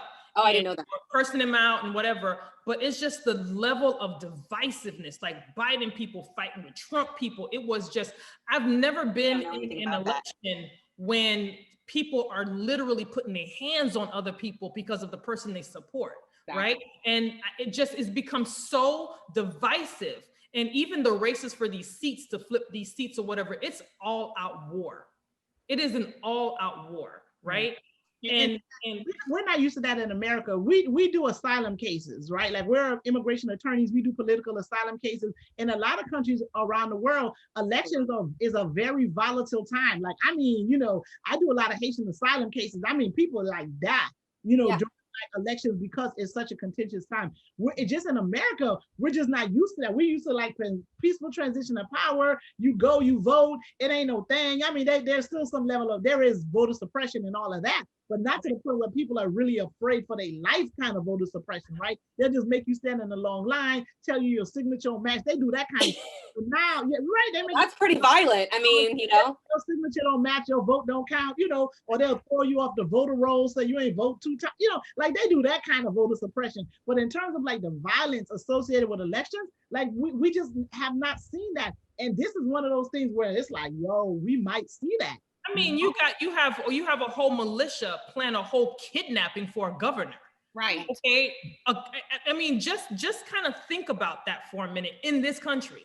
Like, we're not accustomed to that, right? And so I was telling her I had to hop off social media because it just had me in my feelings. I was just like, it was overwhelming. And now as we're coming down to the stretch, how many days we got? Like 6 days left or whatever. I'm not even making this up. I'm literally terrified. Yeah. I'm terrified, right? And I'm terrified that we are already fractured as a country because of racism. But we are further down in the abyss because of the leadership we've had for the last 4 years. I'm afraid of what happens after November 4th. I'm terrified. I'm terrified. And we're so I've been working out. I'm ready. She said Peloton. I'm ready. No, yeah, I'm ready. You got to build up your resistance. You got to build up your resistance, because I'm telling you, it's volatile. And so even this state of Florida, you're talking about a governor who, for the lack of a better word, made it appear as if he already made a policy against protesting. And so many white people believe that it was already a policy, that it wasn't just something that he was presenting. And you have to think along the lines of, okay, we're divided. You know, we see we're like far from the spectrum of each other. We're so far in the abyss. And then now we have to fight amongst ourselves, right?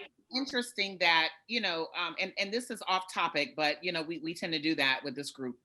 I think it's so interesting that this pro-life, what you call them, Death Santas, is advocating and trying to create laws where it is okay to drive over people.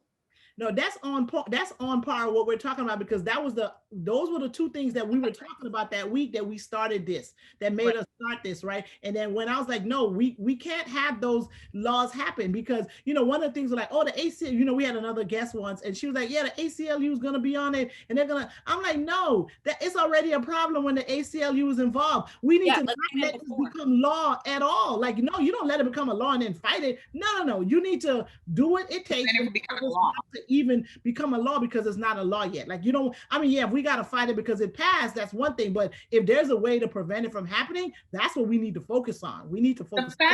The fact that we're even here, the fact that as a country that we're even here, where a governor for a very large state is advocating creating laws where it is okay to run over someone because they're protesting, which is a constitutional right. And that is only because we have a Oval occupant who is trying to, create a GoFundMe account for this ignorant white boy, who was shooting protesters. The fact that we're even here, this is Jim Crow. This is the Jim Crow South all over again. Yes. How did we get here? We got here because we allowed this ignorant orange cretin to come into the. We didn't hear that part. What you said? You said what now? Ignorant. Orange. Right. Jackass. Okay. Yes. I didn't get the last part. Yeah. Mm-hmm. To come into our White House. Right. And take away the sanctity of our United States. I mean, we're getting to a point. There was a point that even with slavery, even with Jim Crow laws, there was a point in time where we were proud to be American. There was a point where we all kneeled and placed our right hand over our heart and said the Pledge of Allegiance. There was a time when we despite the fact that Central Park was built over our dead, over a mass grave, there was a time where we actually took pride in the country that was built on our blood. And this idiot has taken that away from us. That we didn't always feel the way that we feel about our country. We should have always felt the way that we feel about our country. We should have. We have a right to, but we didn't. We began to forgive, and we began to move past all the BS. And then this idiot found a way to get us right back into the midst of all this ugly. Now, I'm gonna go into something else because nobody else has said it, and it's probably because I'm the only criminal justice student. There's a bunch of lawyers on here, and there's two lawyers and then a wife of a lawyer on here, but I'm the only criminal justice student on here. So I'm gonna go ahead and talk about this. I think I don't know if it was Sandra or Laura who talked about how, people began to wake up, when the George Floyd incident happened. I think I don't know if it was Nikki or Sandra talked about how upset that you were when people started calling as if it hadn't been happening. We tend to forget, or maybe we don't know, it's possible that we don't know, that the entire, the ENTIRE police force was built in this country for the sole purpose of capturing slaves and bringing them back to the plantation to be whipped or killed and then sold away from their family.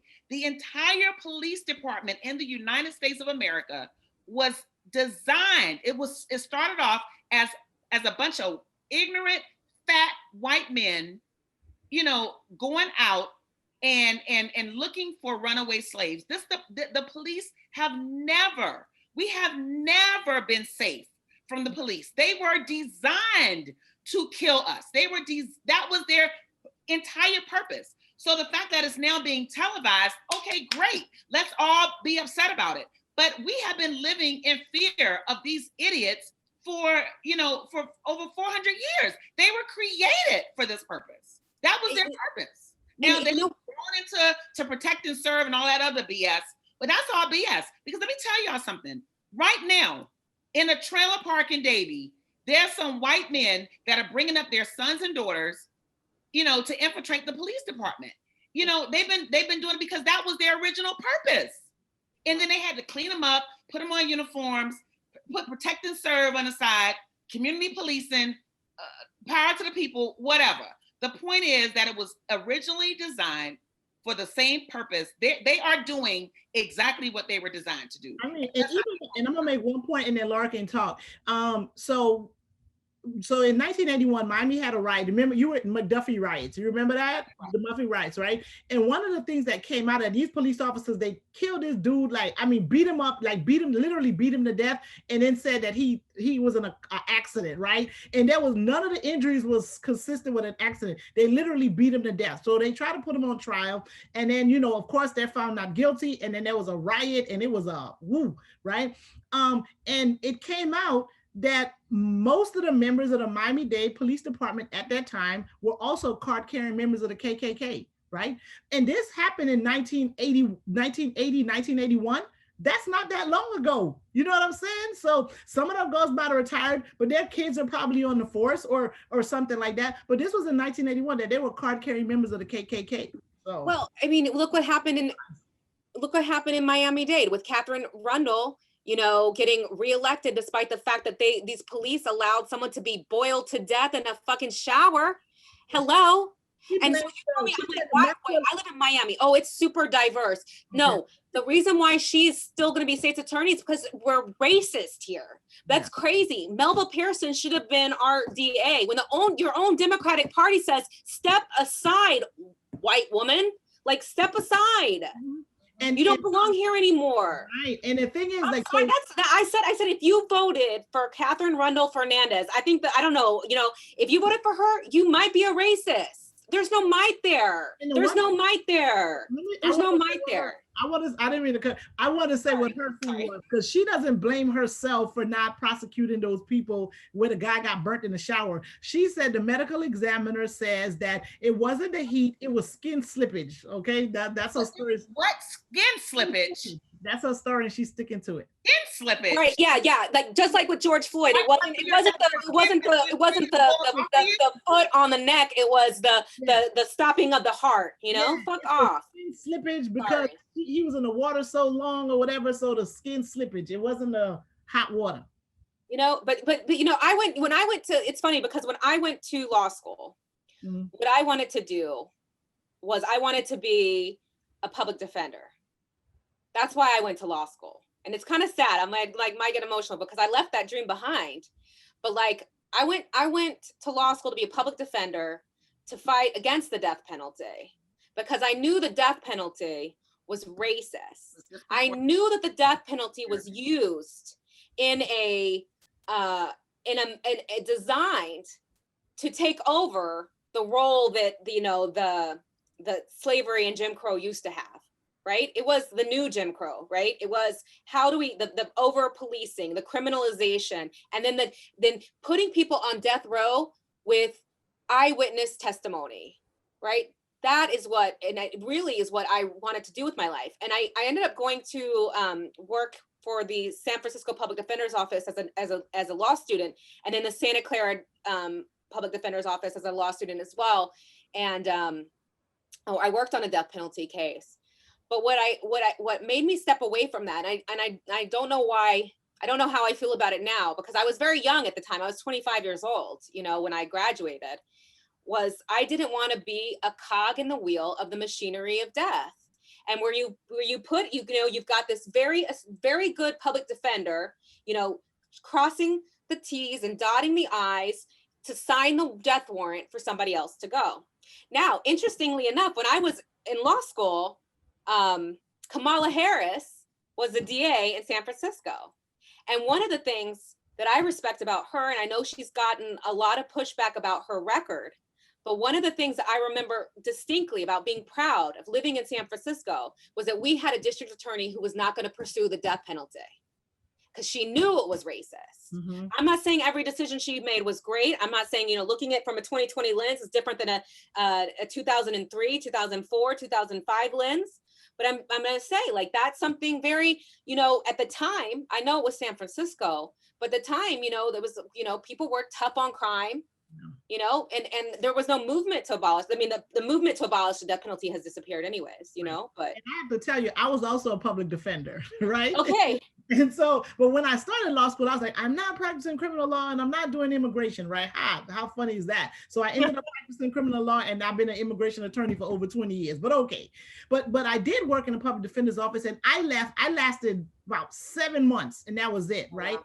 I had a problem with the jail time. Right. And I'm like, I guess maybe if I knew then what I would, maybe I should have been a prosecutor instead, because you can control the offers that are made to people. But when and I was a public defender in Sarasota, Florida, whoever knows, I'm telling you, I was like, you finna send them to jail for what? Like, they got to go to jail for how long, for what? And it was like not much you can do, right? Like, because half the time, the people did do what they said they did and whatever. And the judges there just didn't care. And they would send people to jail for all kind of stuff. And I was like, I was like, nope, I'm sorry. I'm not about this life. And I left. And, who knows, right? We could only make the best decision. We make the best decision with the information we have at the time we make the decision. But I too wanted to, fight for the people, fight against the man. And you get there and you're like, yo, the deck is stacked, right? And for those who don't believe that deck is stacked, listen, the deck is stacked. That's all I'm gonna say. And I'm not saying. Well, look at our clients now. That's stacked even more against them now. I mean, now you say you're going to jail. You're going to jail for. I've had clients in jail for over a year for what? For not committing a single crime in this country. Yeah. Yeah. No, and we have a friend that ran for public defender in Broward County, and they're prosecuting people people that steal mangoes. They prosecute those cases as burglary of an occupied in Broward County for stealing a mango off a tree.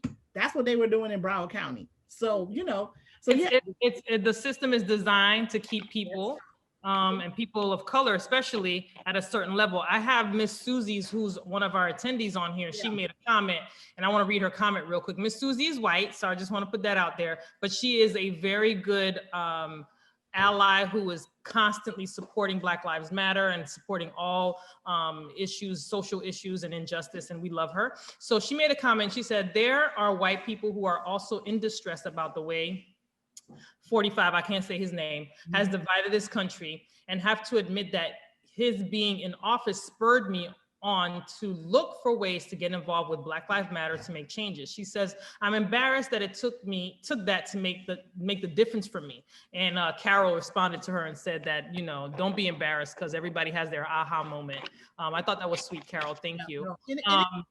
And 45 has made a whole bunch of people kind of be like, wait, what? Because remember, after he was inaugurated, they had the Pussy Hats had the whole I went. Were you there too? They I had was there. protests in DC because the women were like, I took a bus. I took a damn bus. I sleep for 2 days. But wait, what? And they were trying to figure out, because they kept saying like white women were the difference. And I know everybody over there was like, who was this white chick that voted for this dude and like made him president? Because like literally the day after, like that, the few days after he was inaugurated, people were in DC. My first roommate in college is a white woman. She was there with her daughters. Like they were all over there with the hats on. They live in Connecticut, so they were there with the hats on. And like we're the 55. And he was there like 3 days, and they were like, "Yo, this was a damn mistake." You know what I mean? We're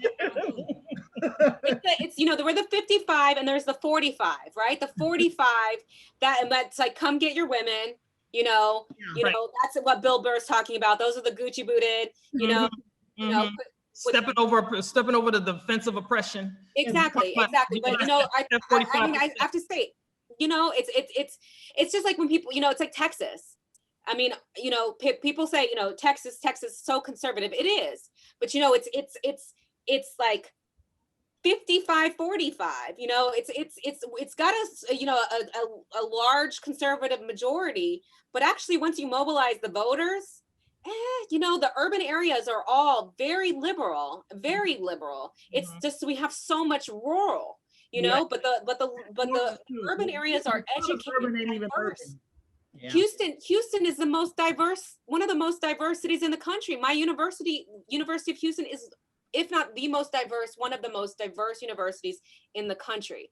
And that is the importance, is to be exposed to other people and to other communities and other ideas. And Right. it's when you're closed off and insulated and uneducated that you have these ignorant ideas that perpetuate themselves. Right. You know, like, you know, and that's the problem, is that I think, you know, I was saying earlier that I listened to the Daily, Monday morning, the Daily podcast, and it interviewed these white suburban women, because that's what Trump, you know, this dog whistle, white suburban women, you know. He's keeping the criminals out of the suburbs. He's saving them. Y'all better vote for him and like him. No, he also told them that he also told them recently that he was getting their husbands back to work. Oh, He also told women, talk about so out of touch with what a woman's experience is. I'm like, do I even know a suburban white woman who stays at home? I know one. Like, I don't, you know. I know about 10 or 15. Really? Okay, I don't. It's not my circle. Nikki, I know about your neighborhood is unique. Well, it's not, I don't hang out with people in my neighborhood. Well, I don't hang out with them either, child, but I just know I want to be able to go drink mimosas at like 11:30. I just can't find that dude that Go to Nikki's neighborhood. One of those suburban women that don't have to work nowhere. going on. I think we should all meet in Parkland tomorrow for mimosas. Laura, tell us about these dumbfounded white women, them suburban women. Sorry. No, I mean, I'm interested, girl. I got questions. Well, I mean, I do too, because I'm like, look, the fact of the matter is the vast majority of my friends are attorneys. Yeah. That's the thing. Yeah. I don't have friends that, you know, I mean, it's unfortunate, I guess, in some respects, but, you know, I don't have a diverse friends group because I choose not to hang out with people who are uneducated, right? You know, that, but you know, so all my people don't understand us, Laura. They don't. A lot of times they don't understand us. They don't understand our life. You know what I mean? Like, because we'll complain. They be like, "What you complaining about? Isn't that one of them 5 jobs your parents told you to be? Doctor, lawyer, nurse, engineer." So they don't understand that. You know, we have our own stuff, so we kind of need. You know, I mean, our life is perfect. Yeah, so perfect, you know, but so I can't relate to that. You know, I can't relate to the idea. First of all, my mom taught me more than anything is to never, ever, I don't care who you are, is never be dependent on a man. Never be dependent on a man for anything. Never be dependent on anyone. Don't be dependent on your parents, but definitely don't be dependent. That's a whole conversation by itself. Yeah. That's a whole conversation by itself. Right. My mama, she made me too damn independent too.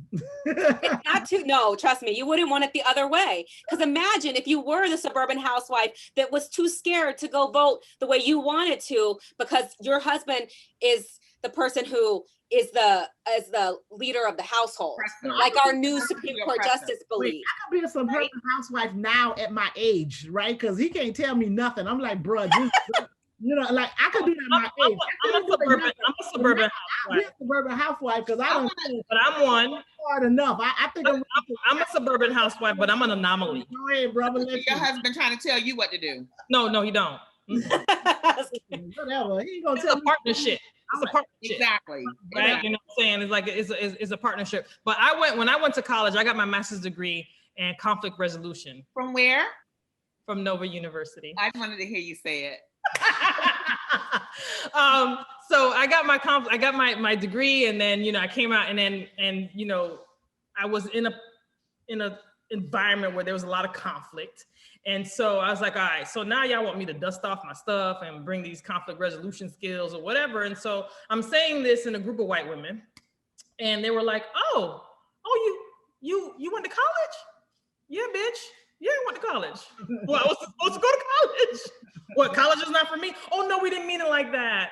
And I said, well, how do you mean it? Yeah. For me, I don't, Sandra knows, I don't just take, you know, oh, we didn't mean it like that and then glaze over. Sandra will do that now. So not me. What you meant? What you meant by that? I'm sorry. I'm all ears. Explain yourself. I'd like to know. Oh no, what I meant was you said conflict resolution, and that took us by a thing because you're very you're a tough cookie. I said, what do you mean by tough cookie? What that mean? Oh, you mean I'm assertive? Right. You mean assertive? You mean that? And so those are the little things that, you know, Microaggression. have an issue. Yeah, that microaggression, and you know, that's a macroaggression, right?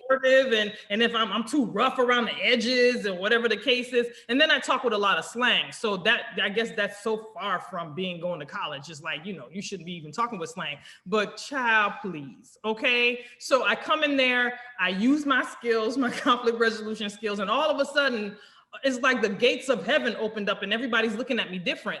And I was offended by that. I felt like, you know, I live here in this neighborhood. Obviously, I worked hard to get here. You know, I went to school, went to college. I took the advantages of this country, but to kind of put me in a box, and then, you know, you trip up and you make a comment and then you can't clean up the comment, right? It's like, you know, so me, I don't let you go away with that. I make it, and it's not, and I wasn't adversarial when asking the question. It was more like, well, what do you mean by that? And why do you feel that way? And why did you take it that way? And I guess that's the skill from conflict resolution to kind of like, I need to take a class because I don't know how to do that. Yeah, so but I don't want white women, and I have to be around you to feel uncomfortable. I want you to feel comfortable at a point where there is get what I'm saying, because you can't get too comfortable, but you can get comfortable enough where you feel that you can talk to me and it not be something, because you know what the stereotype is, I'm angry, I'm gonna yell at you, I'm a bitch, you know what I mean? You need to see me that we're not all like that, and we're not like that at all, right? Life experiences, all these things come into play as to why we behave the certain way we do or why we talk the way we do. However, that doesn't mean that I'm not a human being and you can't have a conversation with me, right? So for those who are listening, Nikki wants you to be a little comfortable around her. I want you guys to remain uncomfortable around me. I want you guys to always remain uncomfortable around me. Even when I'm smiling and laughing, I want you to know that I'm always alert. Because, you know, when people, I've met people who, when you give them this much, they tend to, and then I got to act ugly. And then my husband going to tell me how ugly I acted. My friend Franz going to tell me how ugly I acted.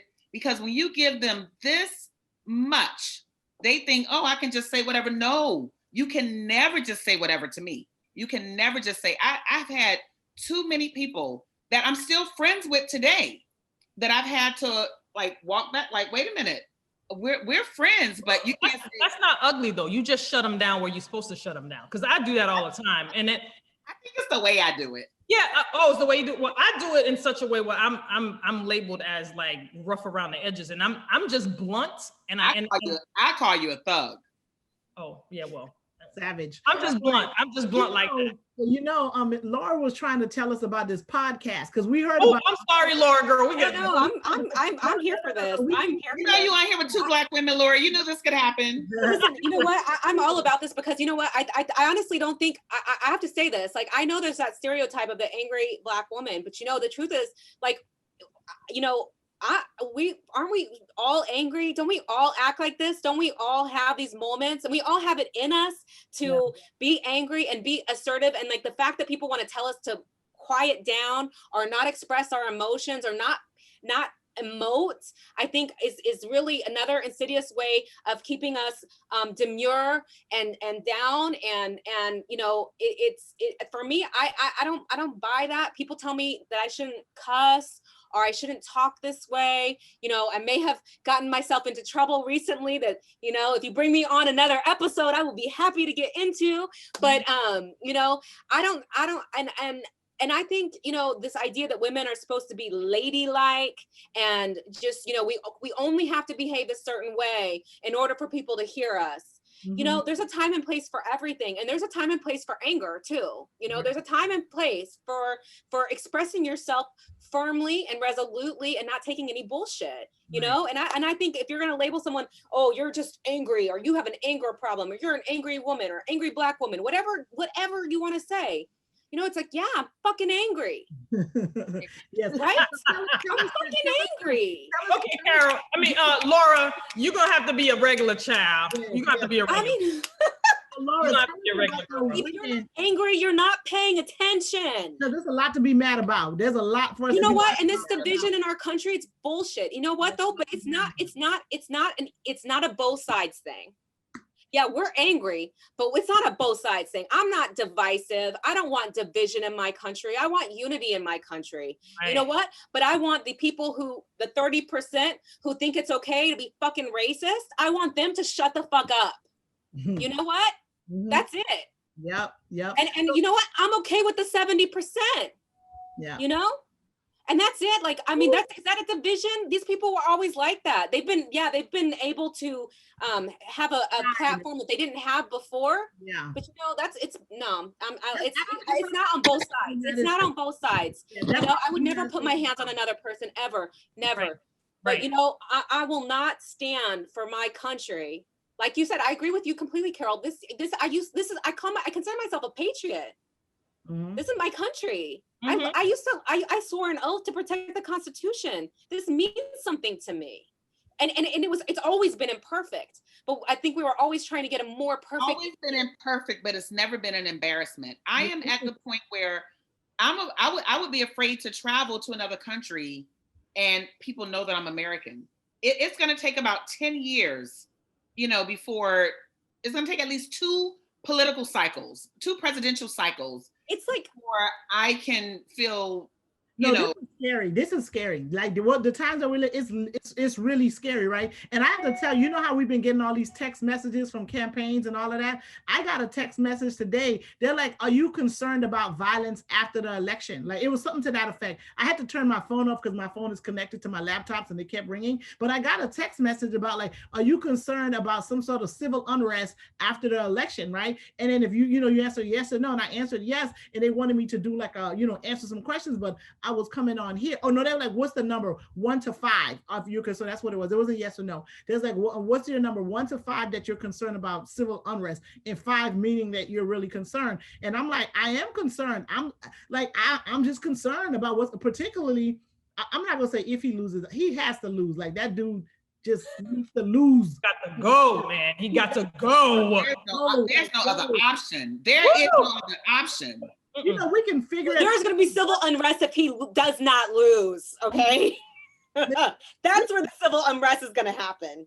Like we can figure it If out. we white women marched on Washington after he was elected, I think we're all going to have to he's gonna do more than just march. Bro, you gotta go. Like this is like I don't think we could take it because it's such a problem, right? But I do want you to talk about the the podcast about those 3 women because it's important because these were women on different sides of the aisle that made a decision in 2016 and then they're making a different another decision in 2020 for different reasons. And then you can talk about that and then we're gonna wrap it up because we've been at this for a couple hours.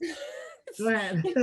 Time flies when you're having fun. Yeah. I want before Laura talks about that, I just want you guys know I have been bribing my dog the whole time because he's sitting here. He's taking advantage of the fact that I don't want him to run around. So he is literally sitting here giving me his paw because he knows that every time he gives his paw, he wants a snack. So he has gone through a bag of snacks. He's taking advantage. So yeah, if we don't wrap this up soon, my dog's gonna be really, really fat. Go ahead. Well, what these women were talking about, it's fascinating for me too, because I know what my aha moments have been, right? And I know that I didn't necessarily have to go super far, but I had to go far enough, and it's still a process. I want you all to know it is still a process. Like I'm still learning. You can tell in my language that I don't necessarily know the issues like fully, and it is a process, and I want to learn, and I don't expect anybody to educate me. I don't. I want to be a force for unity in our community because is that the one from the New York Times? The Daily Podcast, yeah. So what they said was, they had these 3 women who were all lifelong Republicans, right? And one voted for Trump in 2016. Right, lifelong Republican. She voted for Trump. She said, "Look, I was not educated." She said, "I didn't know anything about anything. I just, just voted, And then there was one woman who was a lifelong Republican. She voted for Gary Johnson. And then there was another one who was a lifelong Republican who held her nose and voted for Hillary Clinton. and they're all in Ohio, so they're all in a swing state. And it was this podcast about these women, this woman who started these like clubs, and seeing that basically, apparently, some states, I wasn't invited to this party, so I don't know about it, but apparently some white suburban women have been like forming these clubs where they get together and they talk about these issues, and they're starting to have these aha moments. And I was like, oh, that's great. That's awesome. Anything that's going to foster that. They meet at Panera, by the way, Carol. I've probably seen them. And they were saying that, that what it comes down to is empathy. What it comes down to is empathy. And empathy is not something it's innate. We think it's innate. It's not. It can be taught. It is a skill. And unless you're a sociopath. Unless you're a sociopath, that's true. Unless you're a psychopath. Sociopaths are made, psychopaths are born. Unless you're a psychopath, you don't have it. Yeah. But those people are lost causes. They are. But a lot of people are walking through this world not being psychopath or sociopath and are lack empathy. Yeah. And they lack empathy for a lot of different reasons. Maybe it's that insidious belief system that has been imposed through pop culture that I am better than other people, or whatever the thought process is. And I think women are waking up. Yes, it should have been sooner, but we also think we have to recognize we have to meet people where they are. Not Black women. You don't have to meet them where they are. I have to meet them where they are, right? These are I have to bring my women into the fold, right? I understand that. But they were saying what struck them. So, one woman said that what got her to vote for Gary Johnson rather than Hillary Clinton, even though she despised Trump, was that Hillary was talking about what happens to a woman when she has a late-term abortion and why you shouldn't make it illegal. And she explained that in a debate, and this woman was like, oh my God, no, how could she ever, defend this?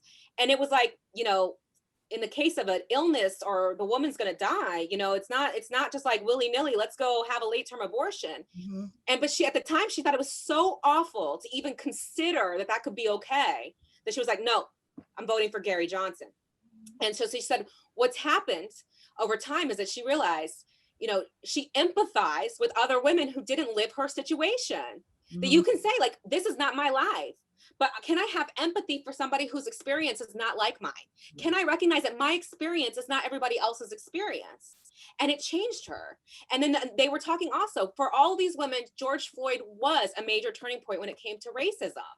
And it's because he called out for his mother. And it's because in that moment, if you're a mother, that is a humanizing moment. Yeah. That's a humanizing moment. That's not a big Black thug, right? It's a boy. He's a son. He has a mother. And we all, we're mothers. And we are connected as mothers. Have in common. It was that one thing that we all have in common, no matter where you come from. Yep. No matter what your background is, we all have in common is that we have a mother. Right. And that was just one thing. Yeah, I get it. And you think about, we all have children, right? And when you're at a mall and you hear a child says "mommy," you automatically turn around, right? Even though your baby's voice, but that child's voice says "mommy." The first thing any mother in a place, and I've seen it happen. I've been at the Sawgrass Mall where a child is screaming "mommy" from across the room. The entire place turns around. All the mothers turn around to look at it and say, "What was that? What the?" Because you automatically think it's you. You know what I mean? Let me tell you why. Because even knowing, I don't know what it is, because it's happened to me. Maybe this is not everybody else's experience. Even knowing your child's voice, when somebody says "mommy," it all sounds the same. It all sounds the same. It's our innate need to nurture, protect. Right. It all sounds the same. And so it's amazing that these women, the thought process of these white women and what they thought and how they thought and why they voted. And what did the white woman who voted for Trump say? What was her reasoning for voting for him? You said that she just voted. She said she was an uneducated voter. She was just uneducated. Like she just didn't, she didn't know any better. She just did what her husband did. Right. I believe that's what she said. But and then what changed is like the division and seeing what these things happen. And what's interesting is that through this one change, it created a crack in the soul that allowed other experience to enter. So the empathy didn't just happen for Black Americans. It also happened for, you know, other women. And she was able to open her horizons about, oh, you know, maybe my very limited belief system isn't the only belief system to have in this world. Like that, you know, you know, and that's always what I've struggled with. It's like, why do you think these things that are so small? You know, and I think, you know, so I think I want to believe. I know I'm a little Pollyanna, I'm a little naive, and I you know, but I want to believe. It's like with the family separation at the border, you know, with all these things that are happening, all these terrible, like Sandra said, embarrassing from the core of our being, right? I'm sorry, Carol, you said that this is this embarrassing, this core embarrassment. Yeah, because we're human beings. Like, and you know how, like, you don't have to be like, well, you know, we're the human race. At the end of the day, if you're like a person, there's certain things that you got to be like, you know what, this ain't got nothing to do with no race. This don't got to be like where you from. This is just like, yo, you just cannot treat people this way, right? And I'm gonna say one last thing, and then, you know, we're gonna have our final thoughts and wrap up. So today, before we got on, there's in the city of Tamarack, I guess they got a wolf problem. Right? Oh, like, really? We have a coyote. Monday. I live in Tamarack. We have a coyote. I knew it was one of those animals. It was a coyote problem, and the coyote ate a dog or something like that, right? Like a coyote killed a dog, and so now the people are up in arms. Y'all got to do something about these coyotes because they killed a dog. And I'm telling you, I was just like, yo, but it was like a brother just got shot by a cop yesterday. Some cops were just beating down somebody's thing, and I'm like, ain't no outrage over that. And I'm, you know, and listen, I mean, I understand people who love their dogs and all that, and you know, she out here feeding her dog to make sure he stays good, so I get it. But I was just kind of like, y'all finna have a whole story in the paper because the coyote ate the dog, and it's like people losing their life left and right, and we ain't talking about that. So that was just a little bit of kind of what I, you know. And I remember there was a story like some years ago, something happened to a dog, and then the people started donating money to find out the person that could, and the donations were so high that they had to stop. They was like, yo, it can't be no $25,000 reward to find the person that hurt the dog like this. And whereas like it'll be a missing person, and it's like a $3,000 reward to find this missing person or this dead person, but people have raised like $25,000 to find out who hurt this dog. And again, I'm not trying to take away from the dog lovers, but you know, we really need to prioritize our humanness, you know, more. It's just like what happens with hurricanes. Yeah. And you know, people like, we gotta save the dogs. Yeah. I have a dog too. I love animals, but I'm sorry, no. If we have limited resources to give to a thing, like a situation, that needs to go to the human beings. Yeah. People say, oh, well, dogs never hurt anybody. Dogs, no, you know, we're not human. Life, the sanctity of life. I understand. One last animal story too. Like this is all happening. So that was a story, and this must have been like Philadelphia, some Pennsylvania.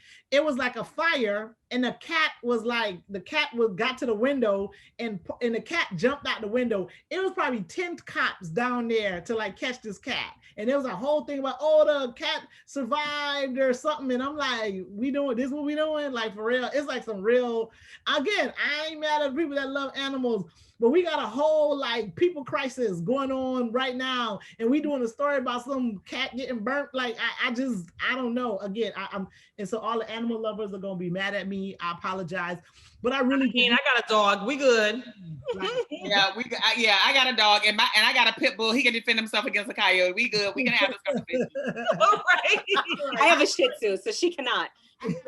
Words. All right, ladies. So let's words to add to the animal conversation. I have 2 words to add to the animal conversation. Michael Vick. Oh yeah. But you know, listen, so you know what Michael Vick wrapping up. Wait, let me tell you what his real problem was. I'm gonna tell you what Michael Vick's real problem was. He thought he had some friends, right? No. I'm sorry. We're having a different Michael Vick conversation. I'm talking about the fact that a Black man went to prison for the dog fighting. But that's dog fighting.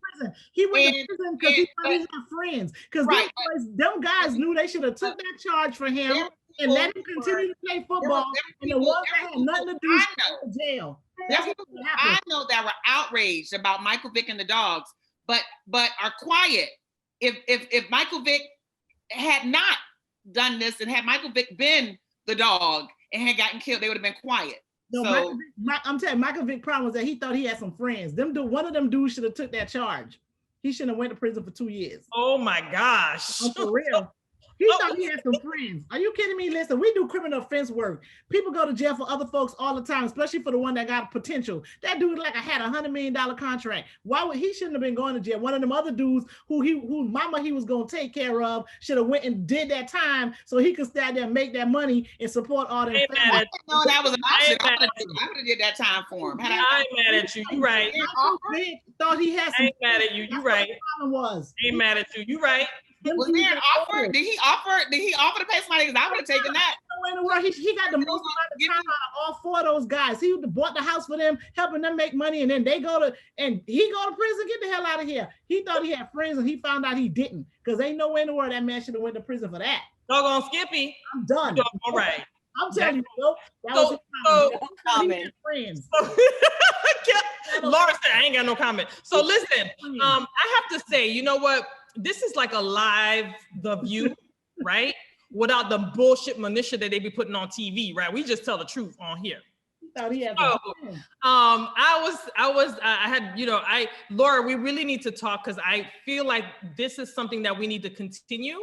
Not only to continue, but we need to add on an extra a white girl up in here. Right? No, listen, I don't got no 2 hours a week to be talking to y'all. Y'all no, we ain't gonna make it 2 hours a week. And it's not gonna be a week. It should be a month. That way people are starving for us to come back. See, it should be a month, not a week. We do it once a month. Trying to work. Y'all messing with her checks right now. No, listen, we'll do it a day where she's off, right? But we need to sprinkle another white girl up in here, okay? So we can make this collab real right, you know what I'm saying? But it's important, it was really important for us to have you on here today, Carol, because I really want- Carol or Laura? Laura, sorry, Laura. I thought I was the white girl that you were adding. You know, you play that on TV sometime. I thought it was my customer service voice. You did, Sandra. You a whole savage, Sandra. Whole savage. So it was important to have Laura on because we want to make sure that we have a well-rounded conversation. Because last week when we spoke about the Gucci booted feet white women, it was just black women, but we needed to have a white woman on here because we want to get her perspective. And we too. And you know, she a woke white woman. She said, okay, yeah, but we also need we have somebody here that would have made us crazy. No, but we need somebody that make us crazy on here too, right? No, they need to be represented. They need to be represented. Do we know any? I mean, do you know any? I don't know any. I'm gonna find me one. There's one out there. And if anybody's watching this live, go to one of your neighbors, Nikki. What? Go to one of your neighbors. What's that chick running for What's that chick running for school board? They can't handle none of this. No, man. They can't handle this heat. Listen, I slid into Laura's DM for a reason. I saw her. She out here giving people middle fingers and shit. Like, it's got me in trouble. I'm in a lot of trouble. I'm in a lot of trouble. Tell them who you gave the middle finger to, Laura. Tell them who you gave the middle finger to. Donald Trump, man.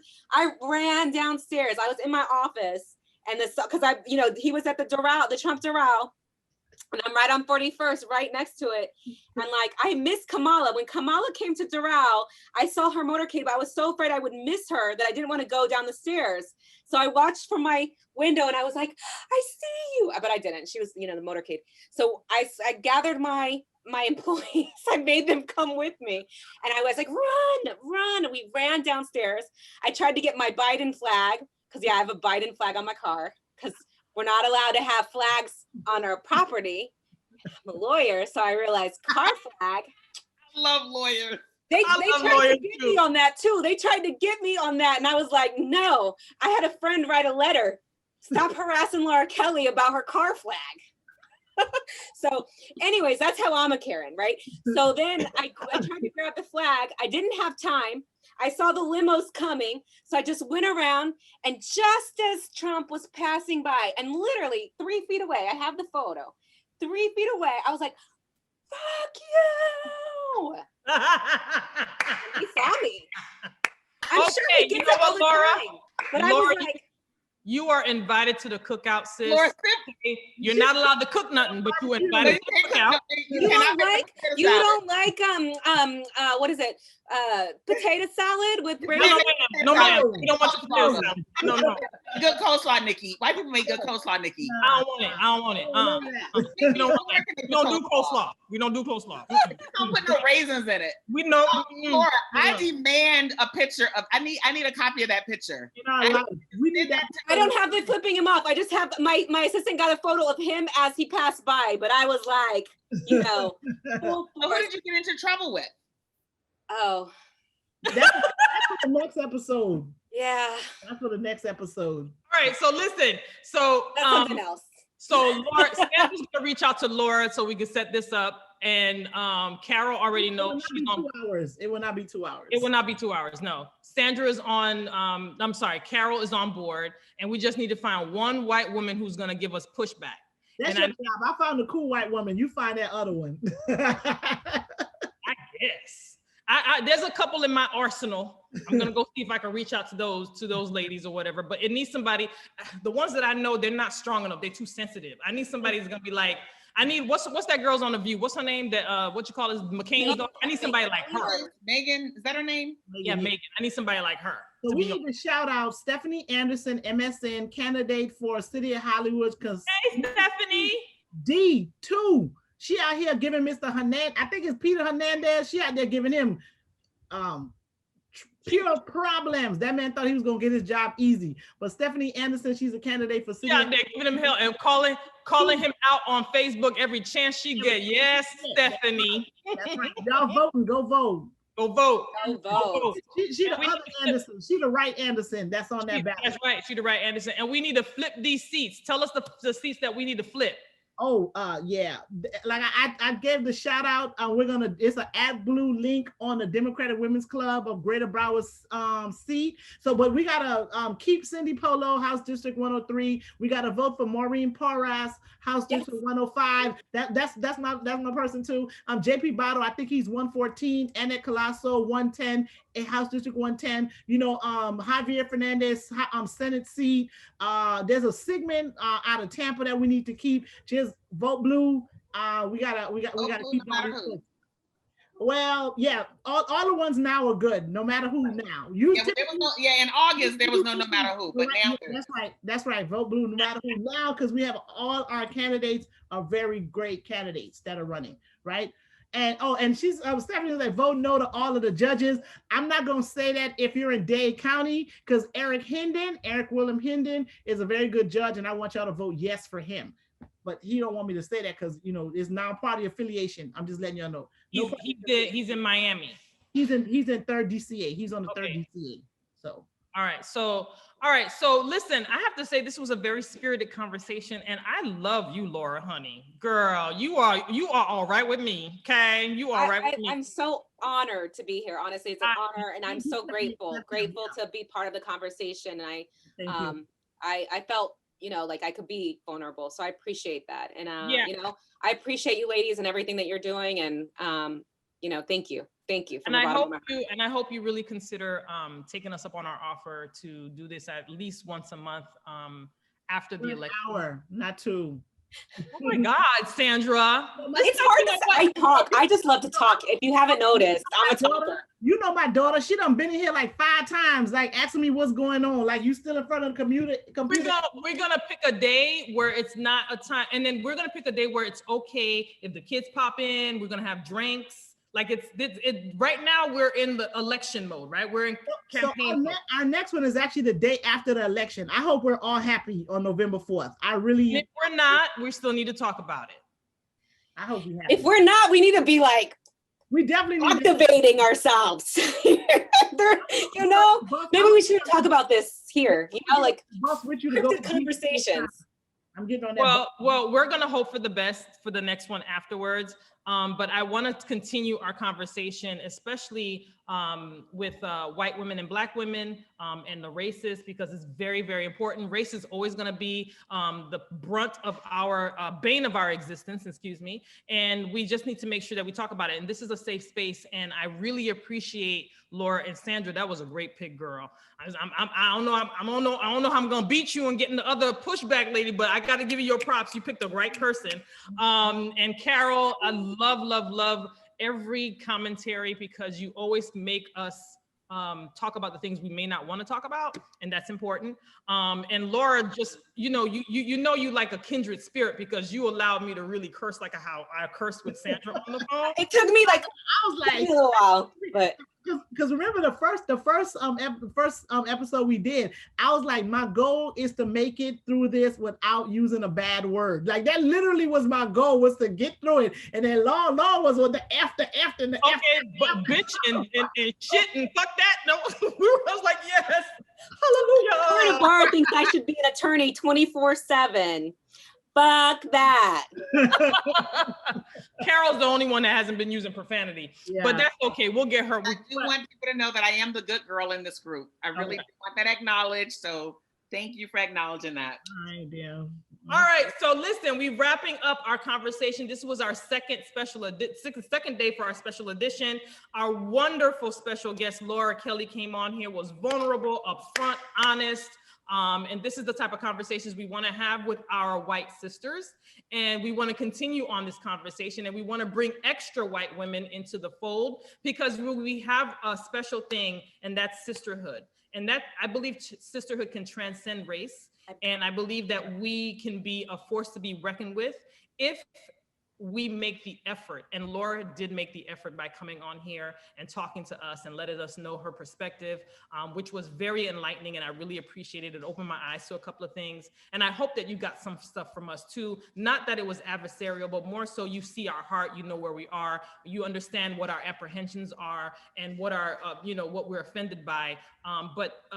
To take that back into the circle of your sisterhood and your sister friends, and kind of have that conversation. Sometimes to get to a positive place, we have to be uncomfortable, right? And so in that uncomfortability, we can find a way to mend our hearts, mend our, our fractured relationship with each other. Because at the end of the day, when women put their heads together, when women, if you look at women businesses, women, on TV panels or whatever, when we put our heads together, we can make magic.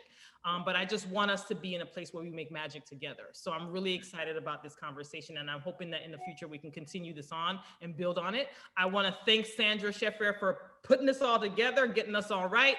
Carol, my girl, always coming in with the woosah.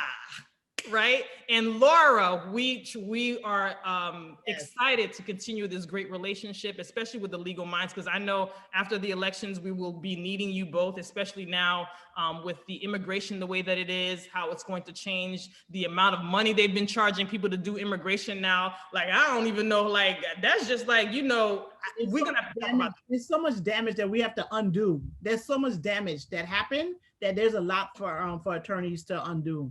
Absolutely. And this will be a space where you all can talk about it and then educate people in the process of how things go. So moving forward, we're moving on. We're going to hit it. We've been here longer than we should have been. This is still supposed to be an hour program, but child, the conversation was delicious, honey. The tea was hot. And I enjoyed every bit of it. I went through dinner. So I'm going to go eat my pizza that's sitting there being cold. But I want to thank you all. And my husband was in and out the room, my attorney husband who was listening or whatever. So I got to get some feedback from him. I always try to bounce things off of him or whatever. But it was great. And I want to thank you again, Laura Kelley, Esquire, she's also an immigration attorney, but came on here as the white girl, was not afraid to talk to us, was in here like nobody's business. And so now she is invited to the cookout, and she is not allowed to bring food, but she's invited to the cookout. No, she can bring food. She's going to bring some brisket from Texas, which y'all known for, like brisket and like. Oh, okay. Look how you flip that, girl. I make really good wings. So I'm just saying. Oh, wings will do. Wings, I don't think you can mess up wings that bad. They know how to use that real smoke, that real barbecue, like mesquite smoke. No, she can bring We do like them extra cooked though, just so you know, Laura, we like them extra crispy. Me too. I use an air fryer. Oh, okay. Well, no, so she can For bring the wings, for the wings, for the wings. Okay, well, we'll take it. I'm putting Laura down for coleslaw and wings. It's too hot for coleslaw. What y'all talking about? You don't So much fiber. It's what's wrong good with for you? you. It's good for you. Mayonnaise is delicious. Girl. I'm not invited anymore. Okay, no, you still coming. I got want some Laura of the down. air I got fryer Laura wings, down for 2 days. and I'll figure out the mayonnaise part of it. But I definitely want some of them air fryer. No, Texas can bring that spice. Like Listen, What I about ain't gonna take it sriracha from Texas. coleslaw? That's how I roll. Okay. Sriracha Okay. coleslaw. Well, you know what? I'm not too proud to take a little taste. You know, I ain't don't nobody got a problem with tasting. food. That's how the camaraderie. When you feed people, they think you like True. it. True. I think you like them. No, seriously. No, Laura, if I you also have an you MBA. bring a soda next time. That's true. Like when you feed people, people are relaxed when you feeding them. You know, you could just be talking about whatever, but if they eating, they all them defenses go down because that food is good. So yeah. Carol, you said she bringing soda. I said if Laura mess up the wings, she's in charge of soda the next time. Oh, or cutlery. You know how to do. Bring the napkins and the plates. The recycled napkins and the plates and the bamboo cutlery. All right. Yeah. Okay. All right. You got to sign on, Laura. You got to sign on. I'm sorry. That is her job, Sandra, to make sure she signs on. Okay, she got to sign on. Okay. Y'all. That's what. All right. All right. So thank you so much. Have a great evening. We love you all. Thank you, Sandra. Your job is to make sure you get her signed up. Okay. I'm gonna find the pushback. Laura's a busy woman, so I'm a holler at her when she has some time. Right. There you go. Whenever you want. Whenever you want, except not when I have Girl Scout meetings. That's the only thing. That's the only caveat. Yeah. Very good. Very good. Love you, ladies. Thank you so much. I really appreciate it. Thank you. Laura, I'll Thank see you you. on Facebook. Yes. Oh, you got the friend request. Me too, child. Look me up. I will. All right. Bye. Bye. Bye bye, everybody.